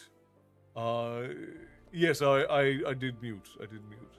Love the stories, the lore, and your take on the legends. It's so refreshing and entertaining. Keep doing what you do so well. Thank you, Douglas. I appreciate that you guys do love what I do. By the way, if you're on the YouTube portal or on the Facebook portal, typically you guys are a little bit behind everybody else. So if it seems like I'm ignoring you, I promise you I'm not. Except for when my head is down, then I am ignoring you. But that's part of the event, right? How's everyone's night going? Says Val. I think everybody's having a fairly all right night. I mean, we did have a couple of anniversaries of charities and things like that. Gosh, my comment doesn't make any sense. Okay, Phil asking woke up and wasn't sure what was happening. Doesn't make a whole lot of sense, but it makes a little bit of sense. And really, a little bit of sense is all you need to make, right? I type on Twitch and listen on YouTube. And for some reason, YouTube has had like a 60-second delay recently, which is wild. Okay, ads are done. We're going to pop right back in, friends. Lady's going to be home in about 30 minutes. Just woke up and I'm all... It's just disoriented, right? You woke up. You're like, where am I? I'm in the tavern still. All right, let's continue, friends.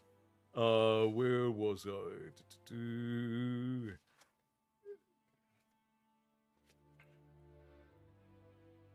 There was this sadness underlying the humor.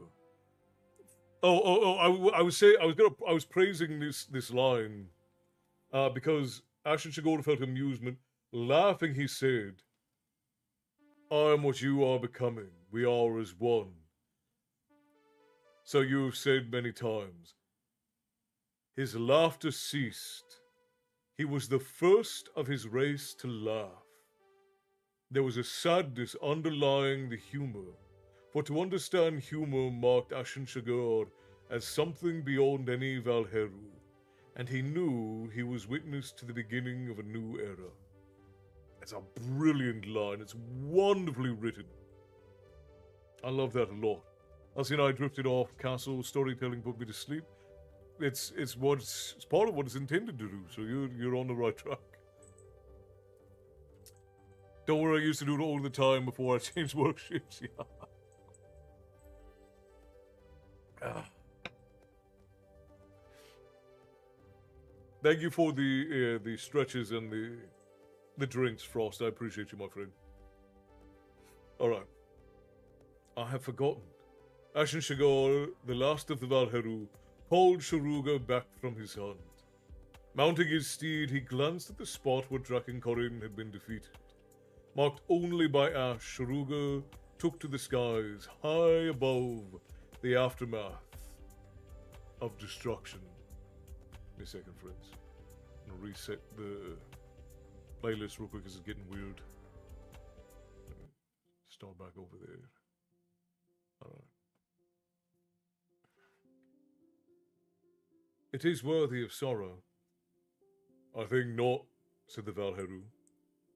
There is a lesson I cannot bring myself to know. Yet I sense you do. Ashen Shagar closed his eyes a moment, and his head throbbed. The other voice had again vanished from his mind, ignoring the wonder of this odd personality who had come to influence him over the years. He turned his attention to his last task. Over mountains the Valheru rode, seeking those things enslaved by his kind. Within the forest of the southern continent, Ashen Shagard raced over the stronghold of the Tiger Men. In a voice loud enough to be heard, he cried, Let it be known! From this day you are a free people! The leader of the Tiger Men called back. What of our master? He is gone! Your destiny is in your own hands. By my word, I, Ashen Shagar, say this is so. Hey, stop it. Leave him alone. He's not doing anything. Then to the south, to where the serpent race created by Alma Lodaka resided, he went. And there his words were greeted with hisses and terror and anger. How we may survive without our mistress? Who is our goddess mother? That is for you to decide. You are free people. The serpents were not pleased and set about to discover means how their mistress could be again recalled. As a race, they made a vow that until the end of time they would work to bring back her who was their mother and their goddess, Alma Lodaka. From that day forward, the priesthood became the ultimate power within society of the Pantathian serpent people. Around the world he flew, and everywhere he passed, the words were spoken. Your destiny is your own. All are free people. At last he reached a strange place, fashioned by Drakenkorin and the others. There gathered were the elves. Landing upon the plain, the Valheru said, Let the word go forth. From this moment you are free. The elves looked among themselves, and one said, What does this mean? You are free to do as you wish. No one will care for you or direct your lives. The spokesman bowed and said, But Master, those who are wisest among us have gone with your brethren, and with them go the law, the knowledge, and the power. We are weak without the Eldar. How then will we survive? Your destiny is now your own to forge as best you may. You may be weak, and you will perish. Should you be strong, you will survive. And mark you well, there are new forces let loose upon the land. Creatures of alien nature are come here, and with them shall you strive or make peace, as you will. For they also seek their destiny. But there will be a new order, and in it must you find a place. It may be you shall need to raise yourself above others and exercise dominion, or it may be that they will destroy you. Or perhaps peace is possible between you. That is for you to decide. I am done with you all save this last command. This place is forbidden. Upon pain of my wrath, let none enter it again. And with a wave of his hand, he fashioned a mighty magic, and the small city of Valheru sank under the ground. Let dusts of time bury it, and let none other remember it. This is my will. The elves bowed and said, As it will, Master. So you will be obeyed. The eldest of the elves turned to his brethren and said, None may enter this place. Let none approach. It is vanished from mortal eye. It is not remembered. Ashen Shagor said, Now you are a free people. The elves, those who had lived most removed from their masters, said, We shall go then, to a place where we may live at peace. They moved to the west, seeking a place where they could live in harmony. Others said, Be wary of these new beings, for we are those who have the right to inherit the mantles of power. Ashen Shagor turned and said, Pitiful creatures, have you not observed how power means nothing? Find another path. But the Moradel were already leaving. His words unheard as they began to dream the dreams of power, and they had set foot upon the dark path even as they began to follow their brothers into the west. In time, their brothers would drive them off, but for now, they were as one.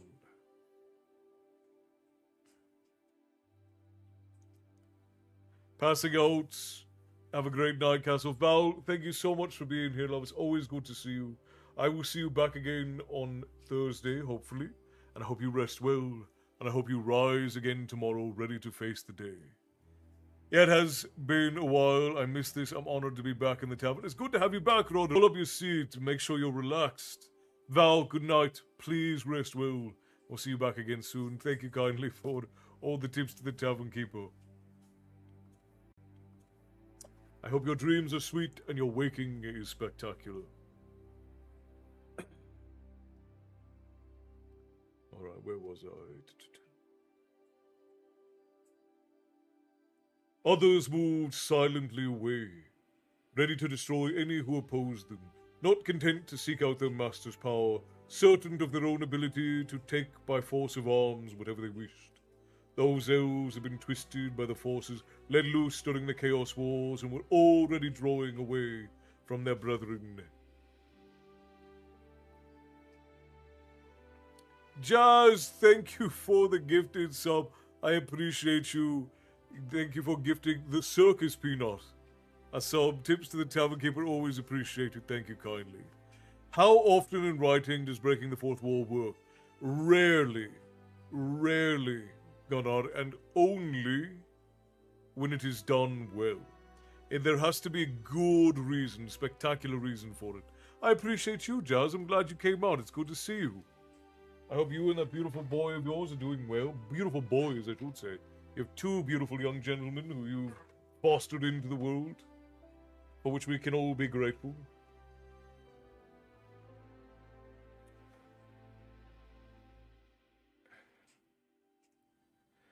They would be called the Glamrahel, the Mad Elves.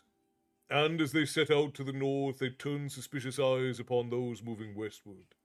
They would hide themselves away using science and sorcery to plunder from alien worlds, to build giant cities in imitation of their masters, to protect themselves from their kindred, while plotting to make war upon them.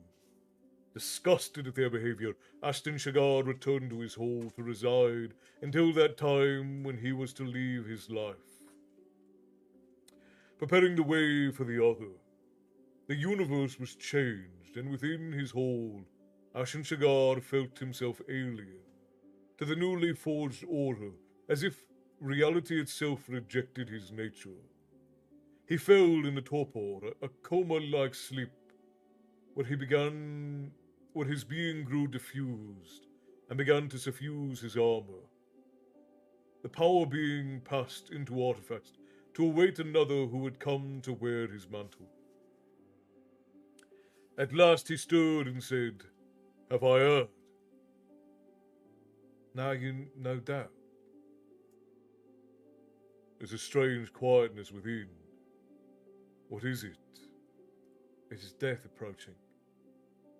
Closing his eyes, the last Valheru said, I thought as much. So few of my kind live beyond battle. It was a rare thing. I'm the last. Still, I would like to fly Sharuga once more. He's gone. Dead, ages past. Ashen Shagor struggled with vague memories. Weakly he said, "But I flew him this morning. It was a dream, as is this. Am I then also mad? The thought of what was seen in Drakenkorin's eyes haunted Ashen Shagor. You are but a memory," said the other. "This is but a dream."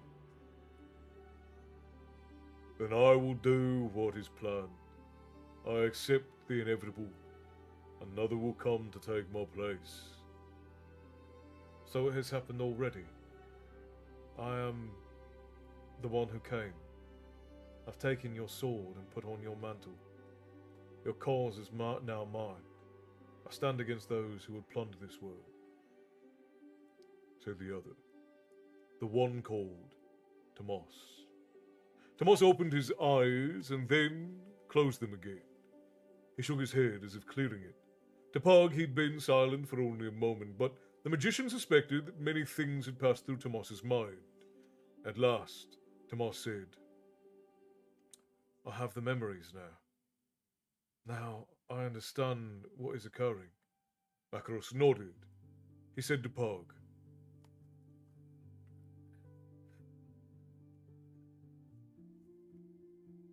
in all my dealings with the Ashen Shagor paradox, that most difficult of all was how much knowledge to permit Tomas. Now he's ready to deal with the greatest challenge of his existence. And now, he must know the truth. And you, well, now I suspect you've already deduced what he has learned. Softly, Pug spoke in reply. At first, I was misled by enemy's use of the ancient Suroni when he spoke it in Rogan's vision. But now I realize it was simply because that was the language of humans it knew at the time of the escape across the Golden Bridge. Once I discarded the idea that the enemy was somehow linked to the Suroni, when I considered the presence of the Eldar upon Kelawon, then I understood. I know what we face. And while the truth was hidden from Tomas, it is the worst possible nightmare come to life.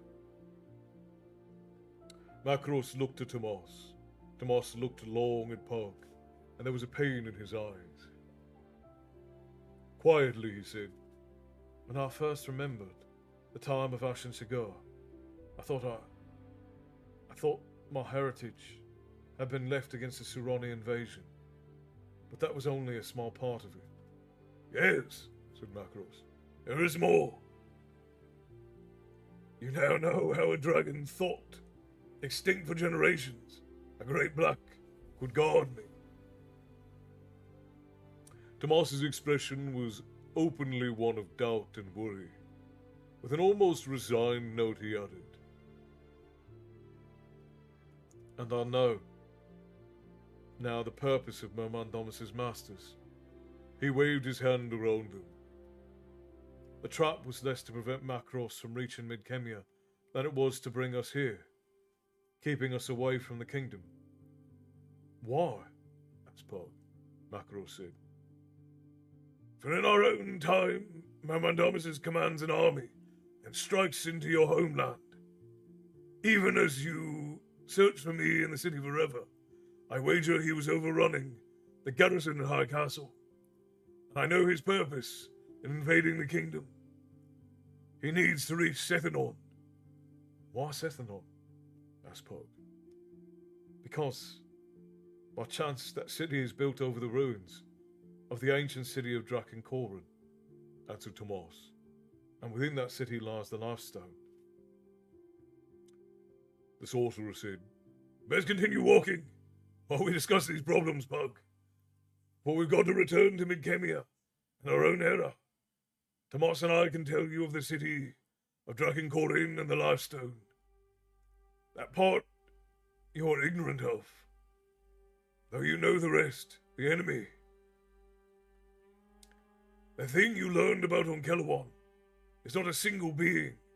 It is the combined might and mind of the Valheru. The Dragon Lords are returning to Midkemia, and they want their world back. With a humorless grin, he said, and we've got to keep them from it. That is crazy. That is wild. All are well. Did this book's replacement get figured out? Nope, not yet. We haven't voted on anything yet because we're gonna do the readathon first, Bobby. So once we get the readathon sorted, then during the readathon we'll do a vote for the next books. I think. Did you get a chance to check out my book? I attempted something close to it, but I'm not sure exactly to the fourth wall break thing. I have not had a chance to read it yet, Joseph. I will probably have a little bit of free time in the next week or so, and I'll try to get to it then. I'll message you once I've had a chance to read it.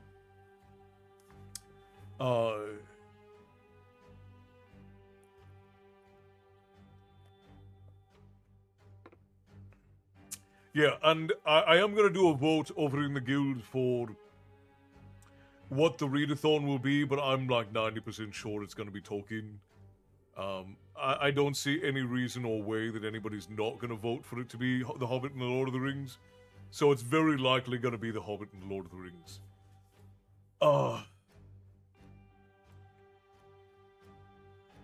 If my voice isn't too worn out, we can do a couple at the end, Gunnar. Of course. Yay, readathon, when is the readathon? Deck, hello, my friend, good to see you. If all goes well, so if I get through these 15 pages tonight, then we only have 2 chapters left. 3 chapters left in... Let's see. Guess we have Withdrawal, Homeward, Sethanon, and Aftermath. So... we can probably power through the last 2 chapters of this next week if I get on time. And then we just have a couple more chapters. I think we have 6 or 7 chapters left in Harry Potter. So if we do 2 chapters a night, then we should be able to get through everything. So it'll be first or second week of February, I think. Maybe the third week. Third week at the latest, I'm thinking. But first or second week of February. It's sort of a tradition to do at this point it kind of is. No, Tollbooth. We might do Phantom Tollbooth. I guess it depends on how much we get through. And whether or not we want to break up the monotony a little bit. I've seen all of the Lord of the Rings, and The Hobbit was pretty good. That's a big if, my friend. Yeah, big if. We do love our chit. Well, and I might even start throwing in. Maybe we add in an extra. Like maybe I'll do some reading on Sundays too, instead of waffling, so we can get through all of these. But we'll see. We'll see what happens. It's funny, Jazz, you bring up Phantom Tollbooth because I literally have my illustrated copy sitting right here on my desk. I don't know why I have it sitting here on my desk, but I have it sitting right here. It has been for forever. The books are definitely better. That's a fact.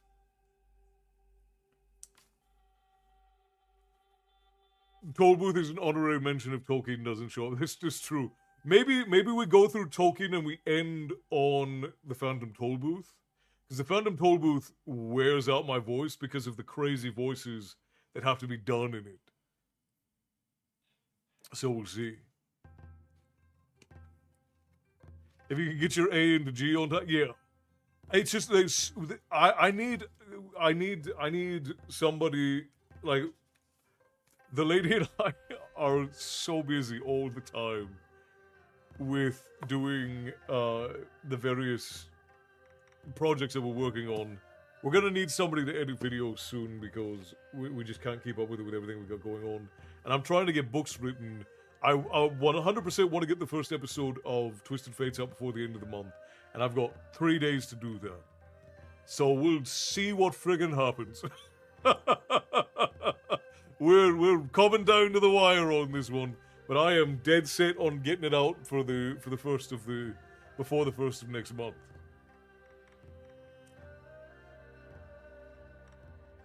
I mean, we might. It depends. It depends. I think we'll wait to see how far we are at the end of this week, and then we'll come back to it. I'm gonna pop up and get a refill on my water, guys, and then when I come back, we'll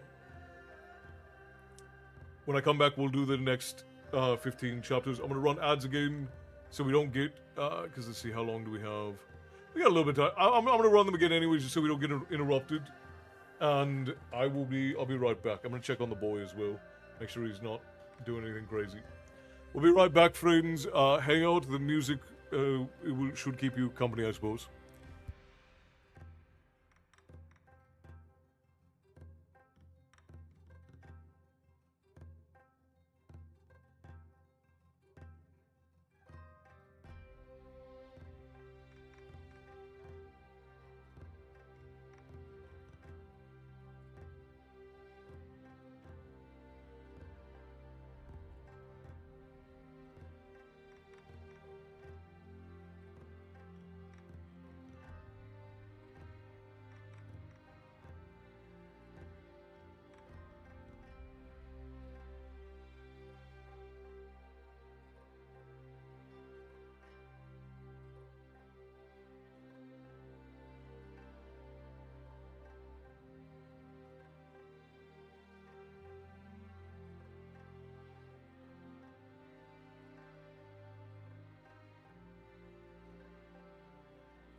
Alright, I have returned.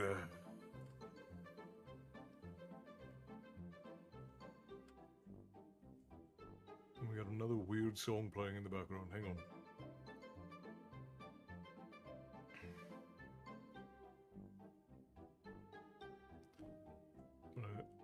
I'm gonna change the playlist real quick, guys. Hang on.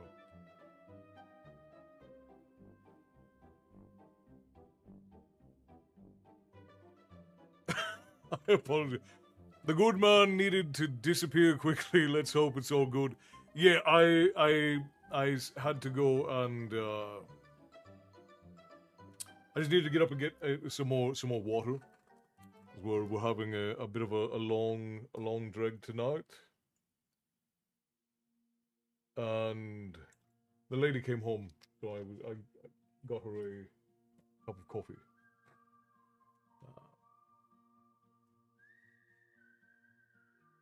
I'm gonna adjust this though. We're gonna do here, and hopefully this is less obnoxious. Hopefully,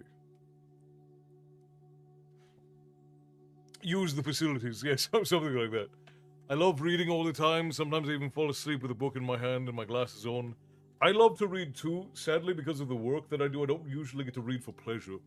Not that I don't enjoy this. I enjoy reading with all of you, but usually when I am reading, it is for work, so I don't actually get to do a lot of recreational reading.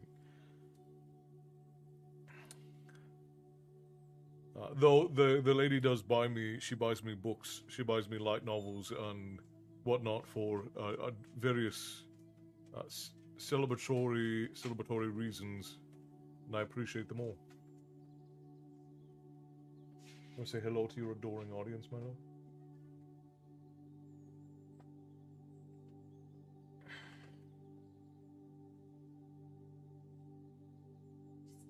Molly and Black Dragon, it's good to see you both. Welcome in, my friends. Bless you. Okay, we're diving right back in, friends. We're going to try and power through these last 15 pages, not stopping at all. I'm going to see if I can go head down and get all the way through these last 15 pages. We'll see what's going to happen. We are in a darkness at Sethanon. We are coming up on the end. We are right there at the end. We've got... At this point, we have less than 80 pages left. He even got me the Narnia collection. I love it. I've got a big anthology of Narnia sitting over there. I love it. Narnia is a classic. Alright, we are on to chapter 17 of A Darkness at Sethanon. Withdrawal. And we're back with Arutha and his crew. Arutha studied the canyon. He had ridden out before first light with Guy and Baron Highcastle to observe the advancing elements of Myrmidon-Damas's forces. From the spot where he and his companions had been intercepted by Highcastle's men, they could see campfires in the distance. Arutha pointed. Do you see, Brian? There must be thousands of fires. Which means 6,000 soldiers. And that is only the first element. By this time tomorrow, there will be twice that number. Within 3 days, Myrmidon-Damas will be throwing 30,000 or more at you. Highcastle, ignoring Arutha's tone, leaned forward over his horse's neck, as if straining to see more clearly. I see only fires, Highness. You know, it's a common trick to build extra fires, so the enemy can gauge your strength or disposition. Guy swore under his breath and turned his horse around. I'll not wait to explain the obvious to idiots. And I'll not sit and be insulted by a traitor! Highcastle shot back. Arutha rode between them, saying, Guy, you swore no oath of fealty to me, but you're alive this minute because I've accepted your parole. Don't let this become an issue of honor. I don't need duels now, I need you. Guy's one good eye narrowed and seemed ready for more hot words. But at last he said, "I apologize, my lord. The rigours of a long journey, and I'm sure you understand." At last he spurred his horse back towards the garrison. Brian Highcastle said, "That man was an unsufferably arrogant swine when he was a duke. And it seems 2 years wandering about the Northlands hasn't changed him in the least." Arutha spun his horse around and faced Lord Highcastle. His words showed he was at the limit of his patience. "He's also the finest general I've ever known, Brian. He just watched his command overrun, his city utterly destroyed. He has thousands of his people scattered throughout the mountains, and he doesn't know how many survived. I'm sure you can appreciate his shortness of temper." The sarcasm of the last remark revealed his own frustration. Lord Highcastle was silent, and he turned and regarded the camp of the enemy as dawn came. Arutha tended his horse, the one taken from the brigands in the mountains. A bay mare, she was resting and regaining lost weight. Arutha had used one loaned to him by Baron Highcastle that morning. In another day, the mare would be fit to ride south. Arutha had expected the Baron to at least offer him to exchange the animal, but Brian Lord Highcastle seemed to be taking delight in pointing out every opportunity that as a vassal of Liam he had no obligation to Arutha, save being barely civil. Arutha was not sure if Brian would even offer to send an escort. The man was an insufferable egotist, not terribly perceptive and stubborn. Qualities not unexpected in a man shunted off to the frontier to hold against small bands of badly organized goblins, but hardly those of a commander who would wish to oppose a battle-hardened, well-led invading army. The stable door opened and Locklear and Jimmy walked in. They halted when they saw Arutha, and then Jimmy approached. "We were come to check on the horses," Arutha said. "I cast no blame on your stewardship, Jimmy. I simply like to see such things for myself when I can afford the time. And it gives me a chance to think." Locklear sat down near a bale of hay between Arutha's mount and the wall. He reached out and patted the mare's nose. "Honest, why is this happening?" "You mean why the war?" "No, I think I can understand someone wanting to conquer. Or at least, I've heard enough about such wars in history. No, I mean the place. Why here? Amos was showing us some kingdom maps upstairs, and it doesn't make any sense." Arutha paused in his combing of his mount. "You've just touched upon the single biggest cause for concern I have. Guy and I have discussed it. We just don't know. But one thing is to be sure of is, if your enemy is doing something unexpected, it's for a reason. And you had best be quick in understanding what it is, Squire. For if you don't, it's likely to be a means of your defeat." His eyes narrowed. "No, there is a reason my Mandamus is heading this way, given the timetable for what he's able to do before winter. He must be making for Sethanon, but why? There's no apparent motive for him to go there. And once there, he can only hold until spring. Once spring comes, Liam and I will crush him." Jimmy pulled an apple from his tunic and cut it in two, giving half to the horse. "Unless he figures to have this business over and done before with the spring." Arutha looked at Jimmy. "What do you mean?" Jimmy shrugged and wiped his mouth. "I don't know exactly. Except what you said. You have to guess what the enemy's up to. Given the indefensibility of the city, he might be counting on everyone pulling out. Like you said, come spring you can crush him. So I guess he knows that too. Now, if I was making straight for some place I could get smashed next spring, it'd be because I didn't plan on being there in the spring. Or maybe there was something there that gave me an itch. It had made me so powerful that I didn't have to worry about being caught between two enemies or kept the armies from coming out at all. Something like that. Arutha rested his chin upon his arm on the back of the horse as he thought. But what? Locklear said. Something magic? Jimmy laughed. We've had no shortage of that since this whole mess began. Arutha ran his finger along the chain holding the talisman given to him by the Ashapian monks at Sarth. Something magic, he muttered. But what? Quietly, Jimmy said.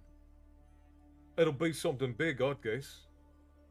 Arutha fought rising irritation. In his belly he knew Jimmy was right, and he felt frustration close to rage in not understanding the secret behind Myrmidamis's insane invasion. Abruptly, trumpets sounded, and were answered almost immediately by the pounding of boot heels upon the cobbles as soldiers rushed to their posts. Arutha was out of the stables in an instant, the boys just behind.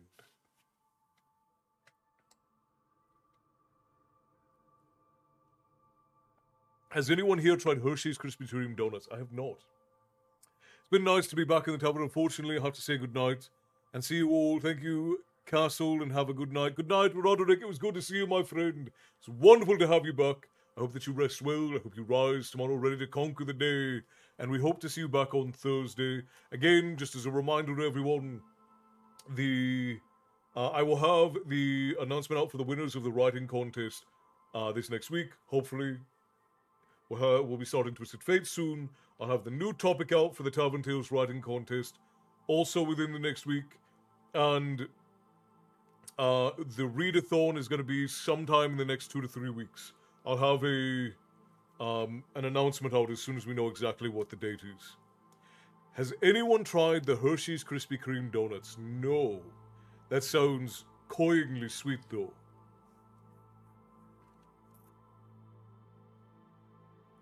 Ghislaine pointed. There. Guy and Arutha looked down from the highest tower of the keep, overlooking the barbican of the fortification. Beyond, in the deep canyon called Cutter's Gap, the first elements of Myrmidamis's army could be seen. Where's High Castle? Asked Arutha.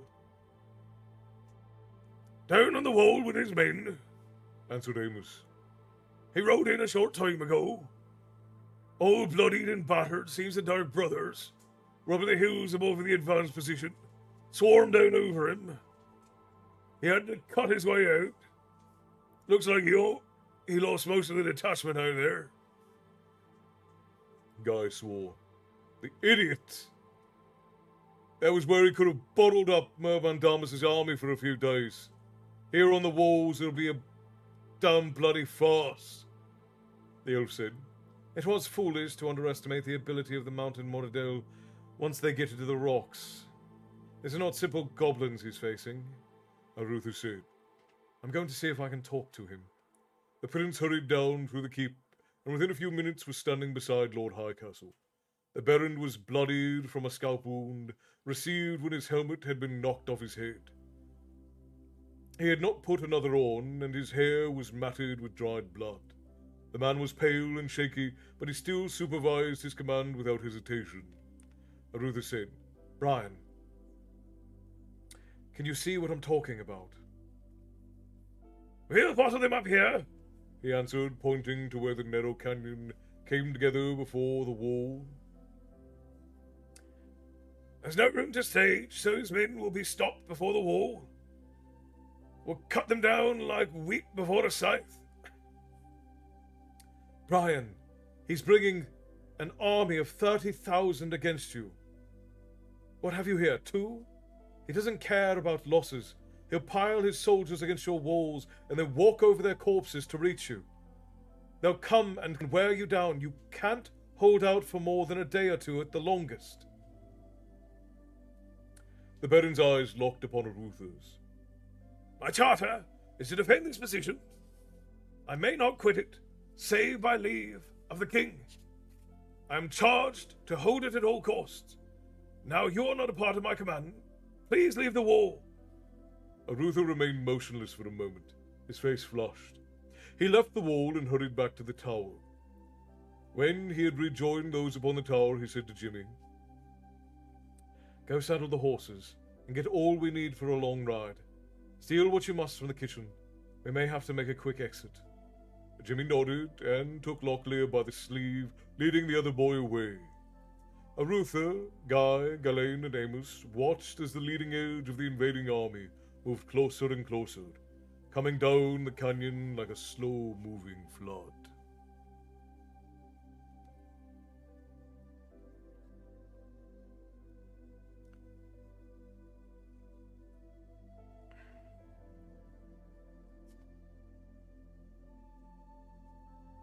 Crikey, I've forgotten the time. It's almost 4 o'clock. I need to get the cats sorted out. Listen in the background whilst running the octopus hands. Alright. Go ahead and do that, Esther. We'll see you back in a bit.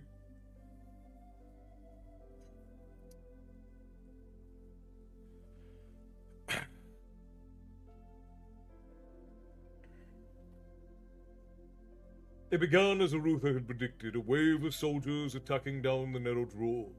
The fortress had been built as a staging point for the garrison, with little thought of that it would need to withstand a massive attack from an organized army. Now, just such an army advanced upon it.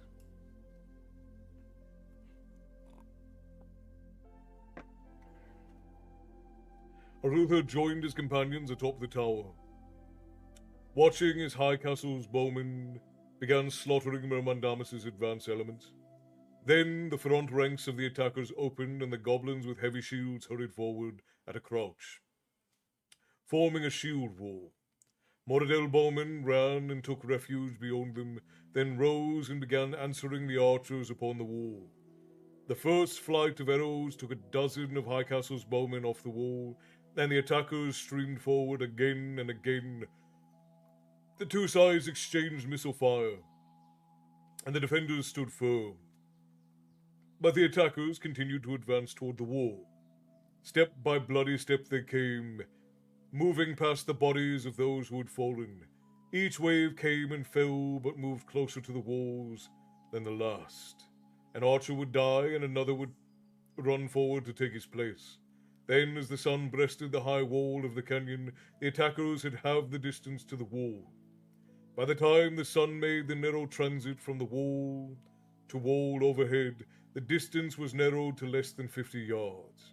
The next wave was unleashed. Scaling ladders were carried forward, and the defenders exacted a heavy toll on those who carried them. But as each goblin or troll fell, another took his place, carrying the ladder. At last, they rested against the wall. Pole arms were employed to topple them, but the others were put into place. The goblins scrambled up and greeted by steel and flame. Then the battle of High Castle was truly joined. Arutha watched as the ragged defenders held again. The final wave had breasted the wall in the south of the Barbican, but the reinforcement companies had filled the breach and driven them back. With sunset, the trumpets sounded withdrawal, and Mermandamus's host pulled back up the canyon. Guy swore.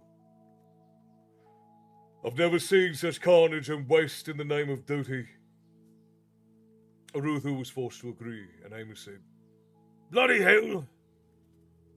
These border lads might be the dregs and outcasts of your armies, Arutha, but they're tough and a salty crew. I never seen men give better account of themselves." Arutha agreed.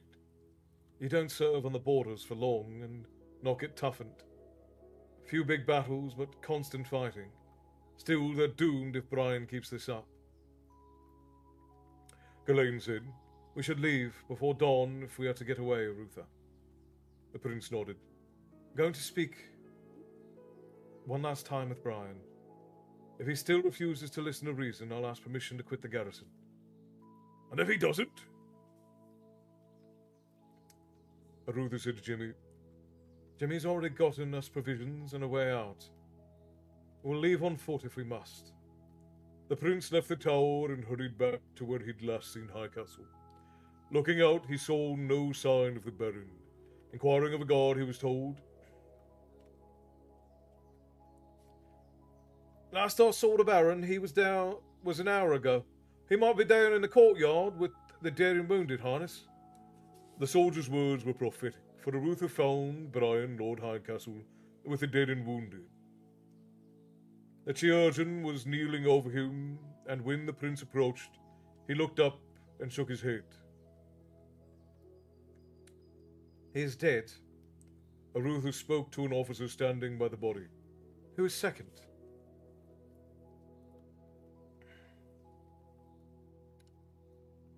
The man said, Walter of Gildenholt, but I think he fell during the overrunning of the forward position. Then who? Bolden de la Troiville and I, Highness, are both ranked behind Walter. We arrived upon the same day, so who is senior I don't know. And who are you?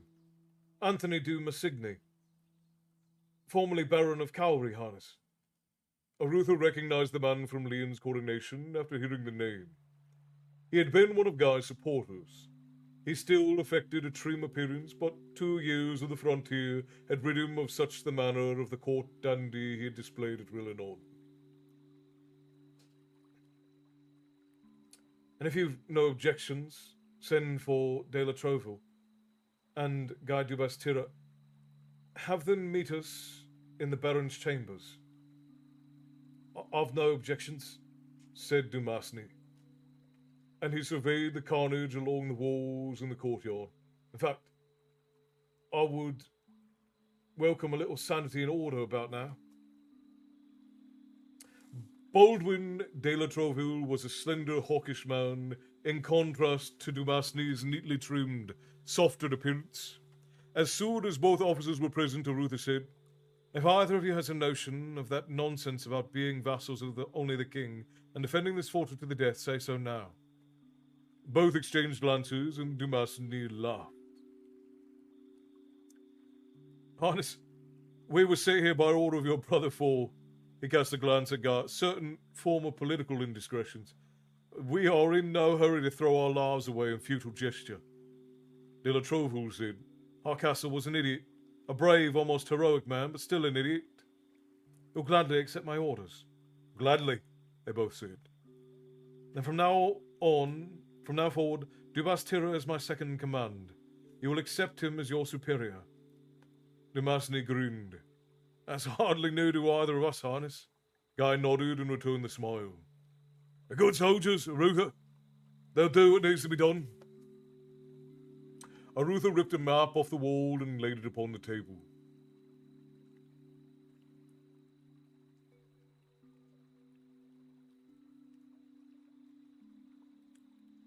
I want half the garrison in saddle within an hour. But all orders are to be by whisper, no trumpets, no drums, no shouts. As soon as possible, I want squads of 12 men, each slipped out the postern gates at 1-minute intervals. They're to ride for Sethanon. I think even as we speak, Mermandamus is slipping his soldiers through the rocks on either side of the pass to cut off retreat. I don't think we have more than a few hours, certainly not past dawn. Guy's fingers touched the map. If we send a small patrol to this point, then this point, just for show, it would slow down any infiltrators and cover some of the noise. Arutha nodded. De la Trouville, lead that patrol, but don't engage the enemy forces. Run like a rabbit if needs be, and be sure to be back by 2 hours before dawn. By sunrise, this garrison is to be evacuated, not a living man left behind. Now, the first squads leaving will consist of 6 able-bodied and 6 wounded. Tie the wounded to their horses if you must. After today's slaughter, there should be enough mounts for each squad to take 2 or 3 extra, and I want each to carry as much grain as possible. Not all horses will make it to Sethanon, but between the grain and the rotating mounts, most should. Many of the wounded won't survive, Highness, said Dumasny. The ride to Sethanon will be a killer, but I want everyone safely away. I don't care how badly hurt they are. We're not leaving one man behind for the butchers. Dumasny, I want every dead soldier to be put back on the wall, propped up in the crenels. When dawn comes, I want Myrmandamus to think he's facing a full garrison. He turned to Guy. I think that might slow him down a little. Now prepare messages for North Warden. Tell him of what is occurring here. If memory serves, Michael, Lord North Warden, is far brighter than the late Baron Highcastle. Perhaps he'll agree to send some soldiers to harass Myrmandamus' flanks along this line of march. I want messages to Sethanon. We've no birds for Sethanon, Highness, said De La Trovu.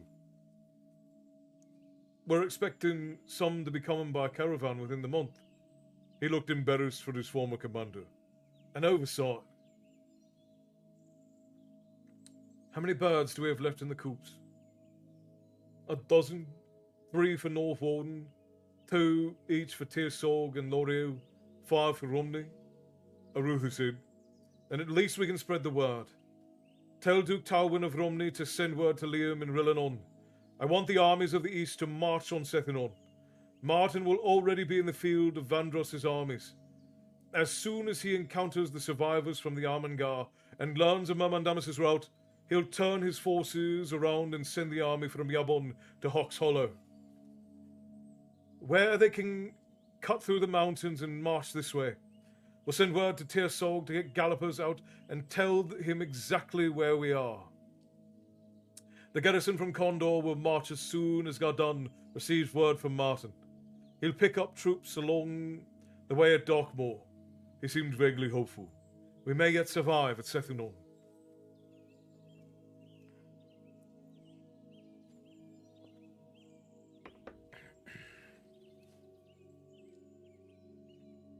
The Lord Master himself, Xander. Hello, it's very good to see you. Welcome in. Where is Jimmy? Locklear said.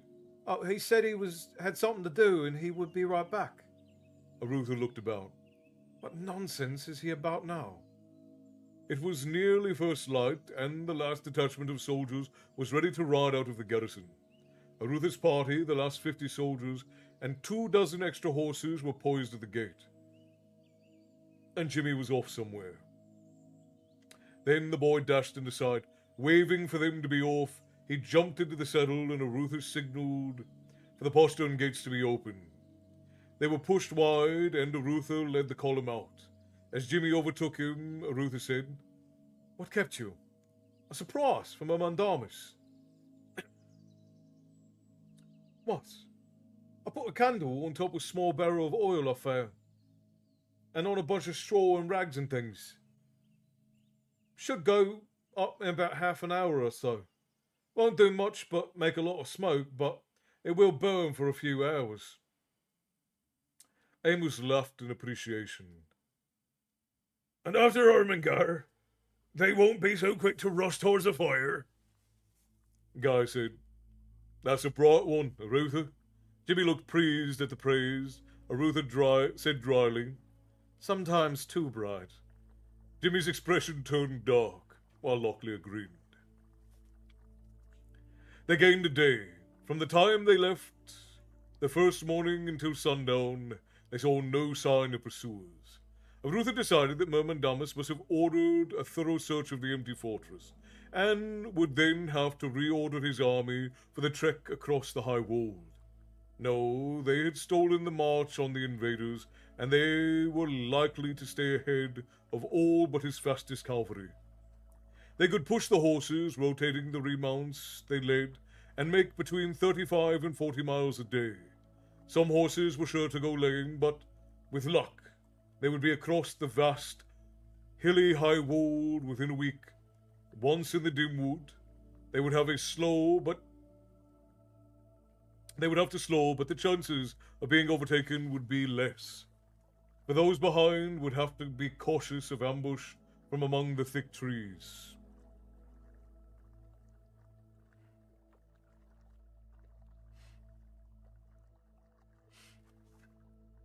On the second day, they began passing the bodies of those wounded who could not withstand the punishment of the hard ride. Their comrades had followed orders to cut the dead loose from their saddles, not wasting time to bury them, not even stripping them of their weapons and armor. On the third day, they saw the first signs of pursuit, vague shapes on the horizon near sundown. Arutha ordered an extra hour's ride, and there were no signs of those behind at dawn. On the fourth day, they saw the first village. The soldiers riding past before them had alerted everyone of the danger, and it was now deserted. Smoke came from one chimney, and Arutha sent a soldier to investigate. A well-banked fire was still smouldering, but no one was left. A little seed grain was found and brought along, but all other foodstuffs were gone. There was little to comfort the enemy, so Arutha ordered the village left alone. Had the villagers not picked the place clean, he would have ordered it burned. He expected Mermandamus' soldiers to see to that, but he still felt better leaving the place as he found it. Near the end of the fifth day, they saw a company of riders approaching from behind, and Arutha ordered his commander halt and make ready. The riders came close enough to be barely marked as a dozen Moradel scouts, but they veered off and moved back towards their main army, rather than accept the offer to fight a larger force. On the sixth day, they overtook a caravan heading south. Already warned of the approaching danger by the first units of the garrison to ride past, the caravan drivers were moving at a slow, steady pace, but it was certain they'd be overtaken by Mermandamus' advanced units within another day, 2 at the most. Arutha rode to where the merchant who owned the wagon sat, and riding along shouted, "Cut your horses loose, and ride them, otherwise you cannot escape the dark brothers who follow." "But my grain!" complained the merchant. "I'll lose everything." Arutha signaled a halt. When the wagons were stopped, he shouted to his command, "Each man, take a sack of this merchant's grain. We'll need it for Dimwood. Burn the rest." The protesting merchant ordered his bravos to defend his cargo, but mercenaries took a single look at the 50 soldiers from Highcastle and moved away, allowing them to take the grain. "Cut the horses loose," ordered Guy. The soldiers cut the horses from their traces and led them away. Within minutes, the sacks of grain had been removed from the first wagon and passed along among the soldiers, including an extra sack for each of the merchant's horses. The rest of the wagons and grain were fired. Arutha said to the merchant, "There are 30,000 goblins, dark brothers, and trolls on the march this way, Master Merchant. If you think I've done you injustice, consider that you would face trundling these wagons along the trails of Dimwood in the midst of such a company. Now take the grain for your mounts and ride for the south. I shall stand at Sethanon. But if you value your skin, I'd ride past the city and make for Malak's Cross. Now, if you want to be paid for this grain, stay at Sethanon, and if we all manage to somehow survive the invasion, I'll recompense you. That's your risk to decide. I've no more time to waste on you." Arutha ordered his column forward, and, minutes later, was not surprised to find the merchant and his mercenaries riding after them, staying as close to the column as their tired mounts would allow. After a short while, Arutha yelled to Amos, "When we halt, get them fresh horses from the remounts. I don't want to leave them behind." Amos grinned. "They're just about scared enough to behave. Let's have them folds a little farther behind. Then when they catch up with us tonight, they'll be bright and cooperative, lads." Arutha shook his head. Even in the face of this back-breaking ride, Amos appreciated the humor of the moment. On the 7th day, they entered the Dimwood. The sounds of fighting caused Arutha to order a halt. He motioned for Galen and a soldier to ride toward the source of the sound. They returned minutes later, and the elf saying, "It's over." They rode to the east to find soldiers from Highcastle in a clearing. A dozen Moradel bodies lay about. The sergeant in charge saluted when he saw Arutha approaching. "We were resting our mounts when they hit us. Highness, lucky another squad was just west of here. Came running." Arutha looked at Guy and Galen. "How the hell did they get ahead of us?" Galen said, "They didn't. These have been here all summer, waiting." He looked about. "Over there, I think." He led Arutha to a deadfall, which hid the entrance to a lower hut. Clearly concealed by brush, within the hut were stores, grain, weapons, dried meats, saddles, and other supplies. Arutha inspected everything quickly and then said, "This campaign has been long in planning, and we can now be certain that Sethanon has always been Myrmandomus's objective. But we still don't know why," observed Guy. "Well, we'll have to proceed without regard to why. Take anything here that we can use and destroy the rest." He said to the sergeant, "Have you sighted other companies?" "Yes, Highness. De La Trovo had a camp a mile's ride to the northeast last night.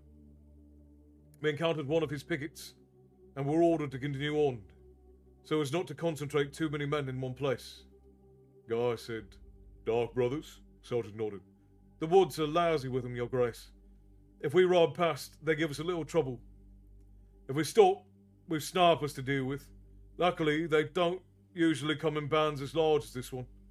Still, it might do well for us to stay on the move." Arutha said, "Take 5 men from my column and begin to head east. I want word passed to everyone that everyone is to keep a watchful eye for those stores of Myrmandomus.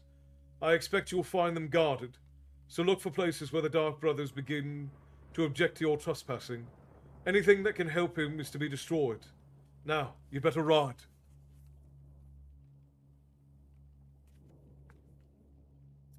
Arutha then ordered another 12 men to ride a half-day to the west, then turn south, so that word of the caches of arms could be spread. He said to Guy, "Let's get on the march. I can almost feel his vanguard stepping on our heels." Dubastir nodded and said, "Still, we might be able to show him a bit along the way." Arutha looked about.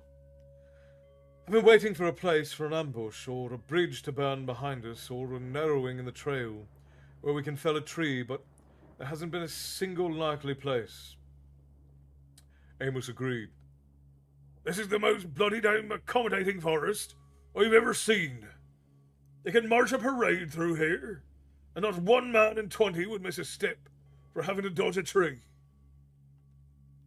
Guy said, "Well, we take what we can get. Let's be off." The Dimwood was a series of interconnected woodlands higher than a single forest, such as the Edder or the Greenheart. After the first 3 days of travel, they passed a series of meadows, then entered some truly dark and foreboding woods. Several times they waited while Galen mismarked Monadel trails. The elf thought some of the Monadel scouts might wander a bit before discovering they were being misled. 3 more times they came across caches in Myrmandomus' stores. Dead Monadel and soldiers showed their locations. The swords had been tossed into fires to rob them of temper, while the arrows and spears had been burned. The saddles and bridles had been cut up and the grain scattered on the ground or burned. Blankets and clothing and even foodstuffs had gone to feed the fires. Late in the second week in the forest, they smelled smoke and had to flee a forest fire. Some overzealous ravaging of one of Myrmandomus' caches had likely resulted in the fire breaking loose in the woods, now dry from the hot summer. As they rode away from the advancing blaze, Amos shouted, "That's what we should do. Wait until this magnificent bastard gets into the woods and burn it down with him. Ha!" Arutha had lost 6 horses by the time they left the Dimwood. Entering cultivated lands, but not one man, including the merchant or his mercenaries, they crossed 20 miles of farmland, then made camp. After sunset, a faint glow on the south horizon appeared. Amos pointed it out to the boys. "Sethanon!"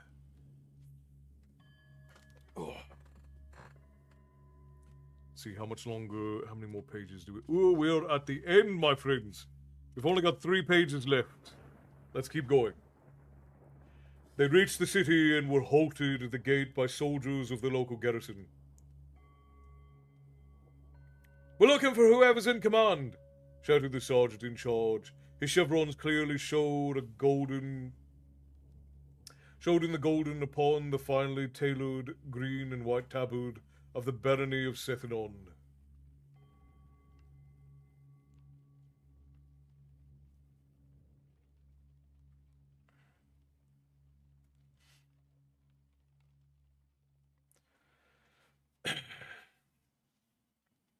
Arutha signalled, and the sergeant said, "We've had soldiers from Castle drifted in for the last day and a half. They're being given compound in the marshalling yard. The Baron wants to say who's ever in charge of this lot. Tell him I'm on my way as soon as these men are quartered." "And who should I tell him it is?" "Arutha of Crondor." The man's mouth opened. "But I know I'm dead. Still, tell Baron Humphrey I'll be up to keep within the hour. And tell him I've Guy Dubastira with me. And then send a runner to the marshalling yard. And find out if Baldwin de la Trouville and Anthony Dumasny are safely here. If so, have them join me." The sergeant was motionless for a moment, then saluted. "Yes, Highness." Arutha signalled for his column to enter the city, and for the first time in months saw the normal sights of the kingdom. A city busy with business of citizens who thought they were safely kept from harm by a benevolent monarch. The streets thronged with people busy with concern of the market, commerce and celebration. In every direction Arutha could see only the commonplace, the expected, the mundane. How soon that would change. Arutha ordered for the gates closed. For the last week, those who had chosen to take their chances and flee southward had been allowed to leave. Now the city was to be sealed. More messages had been sent by pigeon and riders to the garrisons of Malak's Cross, Silden, and Darkmoor. Against the possibilities of the other messages not reaching those commanders, everything that could be done had been done, and all they could do was wait. The scouts had been positioned to the north and had reported that Myrmidon-Damas's army was now completely in control of the Dimwood. Every farm between the woodlands and the city had been evacuated, and all the inhabitants brought inside the wall. The prince had instructed everyone to follow the strict schedule. All food was brought to Sethanon, but when time ran out, Arutha had ordered every farm put a torch. The fall crops had not yet been harvested were fired, the unpicked gardens were dug up or poisoned, and all the herds too distant to be brought to the city were ordered scattered to the south and the east. Nothing was left behind to aid the advancing host. Reports from the soldiers who had reached Sethanon indicated at least 30 of Myrmidon-Damas's caches of stores had been discovered and looted or destroyed. Arutha harbored no illusions. At best, he had stunned the invaders, but no real damage had been accomplished to save inconvenience. Interesting note, because we're on the last page. This is exactly how Tsar Alexander of Russia defeated Napoleon Bonaparte. As he retreated from, he never faced Bonaparte's army directly. As he retreated, they burned all of the crops. They made sure that he would have to keep marching through the snows of Russia without ever having any food or anything that they could loot from the local farms or anything. And it's what led to Napoleon ultimately losing power in France. Great history. Thank you, Nate. Appreciate you. Arutha sat in the High Council with Amos, Guy and the officers from High Castle, and Baron Humphrey. Humphrey sat in his armor uncomfortably, for it was a gaudy contraption of fluted scrollwork designed for show and not for combat. His golden plume helm held before him. He had readily acknowledged Arutha's preemption of his command, for, given its location, the garrison of Sethanon lacked any real battlefield commanders. Arutha had installed Guy, Amos, de la Trouville, and Dumasny as key positions. They sat reviewing their disposition of troops and stores. Arutha concluded, reading the list, and spoke. We could withstand an army of Myrmidon-Damas's size for up to 2 months under normal circumstances. With what we saw at Armengar and High Castle, I'm sure the circumstances will not be normal. My mandamus must be within the city by 2 weeks, 3 at the longest. Otherwise, he faces the possibility of an early freeze. The rainfall weather is beginning, which will slow his assault. And once winter comes, he'll find a starving army under his command. No, he must quickly enter Sethanon and prevent us from using up or destroying our stores. If the very best of situations comes to pass, Martin will be now leaving the foothills of Calisticius, mountains below Hawk's Hollow, with an army from Yabon upward of 6,000 soldiers. But he'll be at least 2 weeks away. We might see soldiers from North Warden or from Silden about the same time, but at best we must hold for no less than 2 weeks, and perhaps as long as 4. Any longer, and help will be too slow in coming. He rose. Gentlemen, all we may do now is wait for the enemy to come. I suggest we rest and pray. Arutha walked out of the conference room. Guy and Amos came after. All paused, as if considering what they had been through so far, then drifted off into their separate ways to wait for the attackers. So ends chapter 17 of A Darkness at Sethanon. We have 1, 2, 3 chapters left, and a mere, let's see, and a mere 60 pages? Is that right? 60 pages left. We have essentially 2 days worth of story time left within A Darkness at Sethanon. What a revelation. Raymond E. Feist is one of my very favorite. Nate, I'm sure I've said this before, but I had never heard of Feist, and I likely never would have read Feist if it had not been something that was voted on by the community for me to read during Storytime. Because The Magician was such a slow start, I likely never would have read it. I'm so glad that I did, though, because these are very good books. And this one has had the most complex turns about that I have seen as of yet. Is absolutely an exceptional book. Like, the first book is very good. Silverthorn, also very good. This one is incredibly fast-paced. This one's a roller coaster ride. But this has some twists and turns to it that are insane. Good night, Bobby. Rest well. I hope you rise tomorrow ready to conquer the day, and I will see you for Harry Potter on Thursday. The Rift War Saga. I love your reading. Well, I'm glad, man. I'm glad you enjoy. And let me see, how much more do we have for Harry Potter? I'm going to check real quick. As we read that one, we don't have the physical book for that. So we read it on ebook. Let's see. Alright, Bobby, have a good night. We will see you on Thursday. Rest well and dream sweetly. This is taking forever to load up.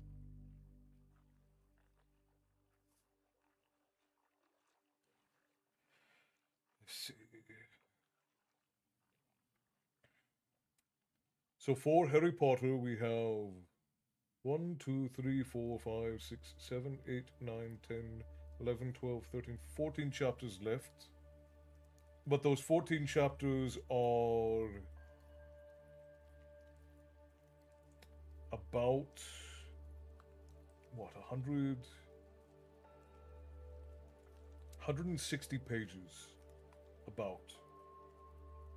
So we've got about 140, oh, so yeah, we have, about 170 pages left in Harry Potter. So let's see. Yeah, we're gonna need to speed up if we want to do the readathon in February. I just realized. We're gonna have to speed up. Either that or we take our time. I don't know, it's up to you guys. If you guys are keen on getting to the readathon, we can speed up, but I don't think there needs to be any hurry. The lady and I are getting some things in to do giveaways. We're going to be giving away like Tolkien-themed things. We're going to be giving away some books. all during the readathons, which should be good. Yep, still awake. I'm gonna be finishing up here in a moment, and then I'm gonna go shoot videos, more story times for you guys. Should be good fun. So let me see. For sure we have at least two more nights of Feist left, so that's 2 weeks, and for sure we're gonna have at least 3 more weeks of Harry Potter. So maybe we plan the readathon for the first week in March then. I think that'll probably be like, because then we can take our time going through. We don't have to rush through everything, but we can get a significant amount of reading done every Storytime night. And yeah, I think that'll probably be so. My math was bad. I thought we had less in Harry Potter than we do. So we'll say that readathon is tentatively going to be the first week in March. Yeah, I think that's the way to go, Tyson. I think that's the way to go. Good night, Jazz. Rest well. Thank you so much for the gifted sub. I hope that you have a wonderful evening, love. And I hope that you do spectacularly tomorrow and that you rest well. Yeah, I'm thinking we take our time. We don't want to rush through it.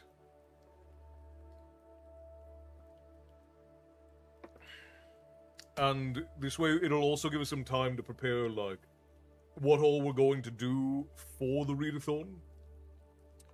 And we can also do the vote for the next books that are going to come in as well. Because we haven't decided. I'm almost certain that the next family-friendly book that we do is probably going to end up being Eragon. That one's been on the list for a long time, so I presume that's going to be the next one. I don't know what we're going to do for the next adult book though. You guys gonna? I'm gonna have to run a form in the guild to see what you guys recommend, what you guys want. Is Gunnar still in? I presume Gunnar went off to bed since it's late for him. But I'm feeling well enough that I could probably get us a song out if we want to get 1 or 2 songs in before we go to bed. Or before I send you all off to bed, I should say. I'm back and forth giving away bookmarkers. That would be pretty good, Castle. Yeah, we're gonna give away some books. We're gonna give away some things that have to do with book themes. So the lady is getting all kinds of fun, like Lord of the Rings things. I think she got. I don't want to spoil it. We'll show things when the time comes. Because she's finding some really neat stuff that is like Lord of the Rings themed and just tavern themed that we're going to be giving away. We might even give away like a couple of tavern shirts, things like that. I don't know. We'll see. We'll see how it goes. Wellerman, yeah, we can do Wellerman. Why not? Let's do Wellerman. Soon may he come to bring us sugar and tea and rum. And then one day when the tonguing is done,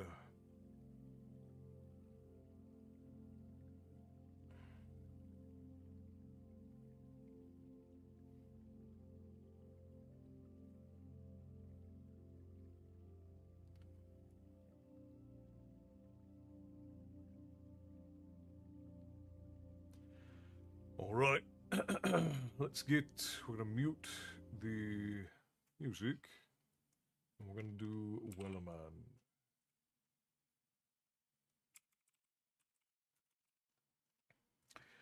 Right, Prince of Blood, that's the one that follows Jimmy's family, right there? Yeah, well, I mean, last year we did giveaways during the readathon, so it was like for every amount of like channel points that was spent and amount of tips to the tavern keeper that came in, we did another giveaway, and anyone who was in the chat could participate in the giveaway. It's just That's what triggered the giveaway, is a certain amount of channel points being spent or a certain amount of tips to the tavern keeper was what were triggering the giveaway. And that's sort of the fun of like subathons and readathons. I don't really like doing them, but they are like a very common thing on Twitch. But it's a way to like, one, to build a little bit of funds for the tavern, but two, also for us to give some stuff back to you guys. So, the last year we pretty much washed it. Like there were a bunch of people who donated and tipped the tavern keeper and things like that. But then it ended up pretty much being a wash with like what we gave away. So I'm reading that now. It's Arutha's Sons. Because there's another one that's Jimmy's Sons, right? Like Jimmy's family and his kids. But then the Prince of the Blood is Arutha's Sons. Okay, that makes sense. All right. Let's go ahead and we're going to do Wellerman to end off the night here, friends. Join me if you know the words. Here we go. Let's wet the whistle first.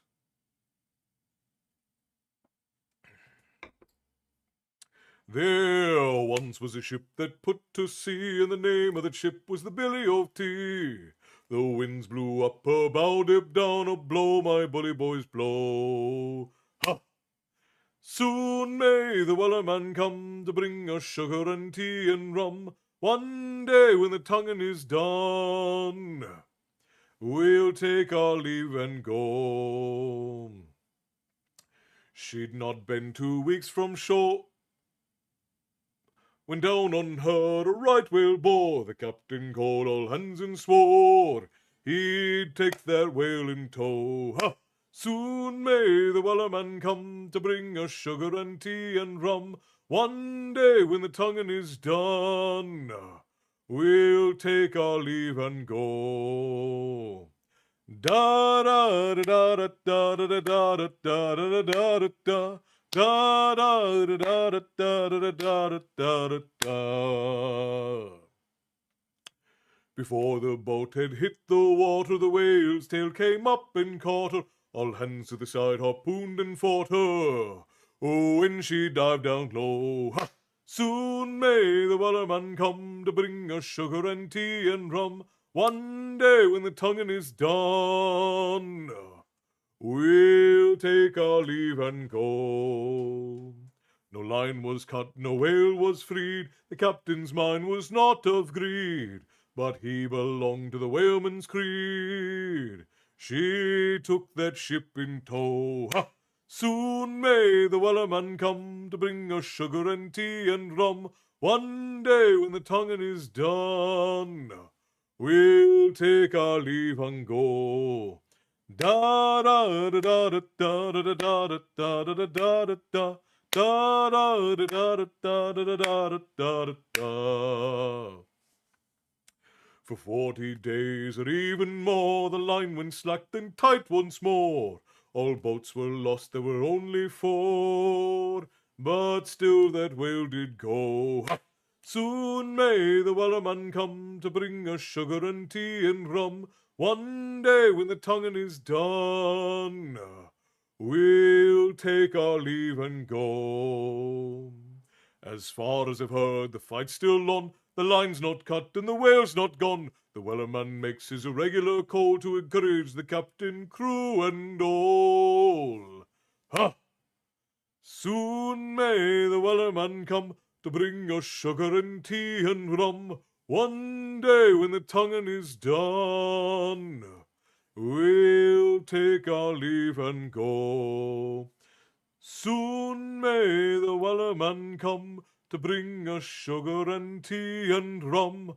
One day when the tonguing is done, we'll take our leave and go. Thank you for the song, my friends. Absolutely lovely. And I think, against all odds, that's where we're going to end it up for tonight. Let's go see if any of our friends is on, and we'll give them a raidy poo. So if you are over on the Twitch portal, we're gonna go share the love and raid a friend and just spread the tavern infection around, I guess.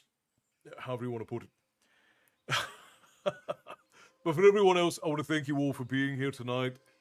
Thank you all for your attention and for your time. Thank you for the wonderful conversation. To everyone who tipped the tavern keeper, thank you very much, my friends. It is deeply appreciated. Thank you for your service to the tavern, Bear, and to all the other barkeeps.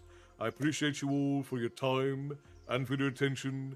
I hope that you all have a wonderful evening, and I will see you all when the time comes for us to gather here again on Thursday. So until then, my friends, I will bid you all stay bloodthirsty, and I will see you next time. Good night, my friends. Rest well. See you back soon.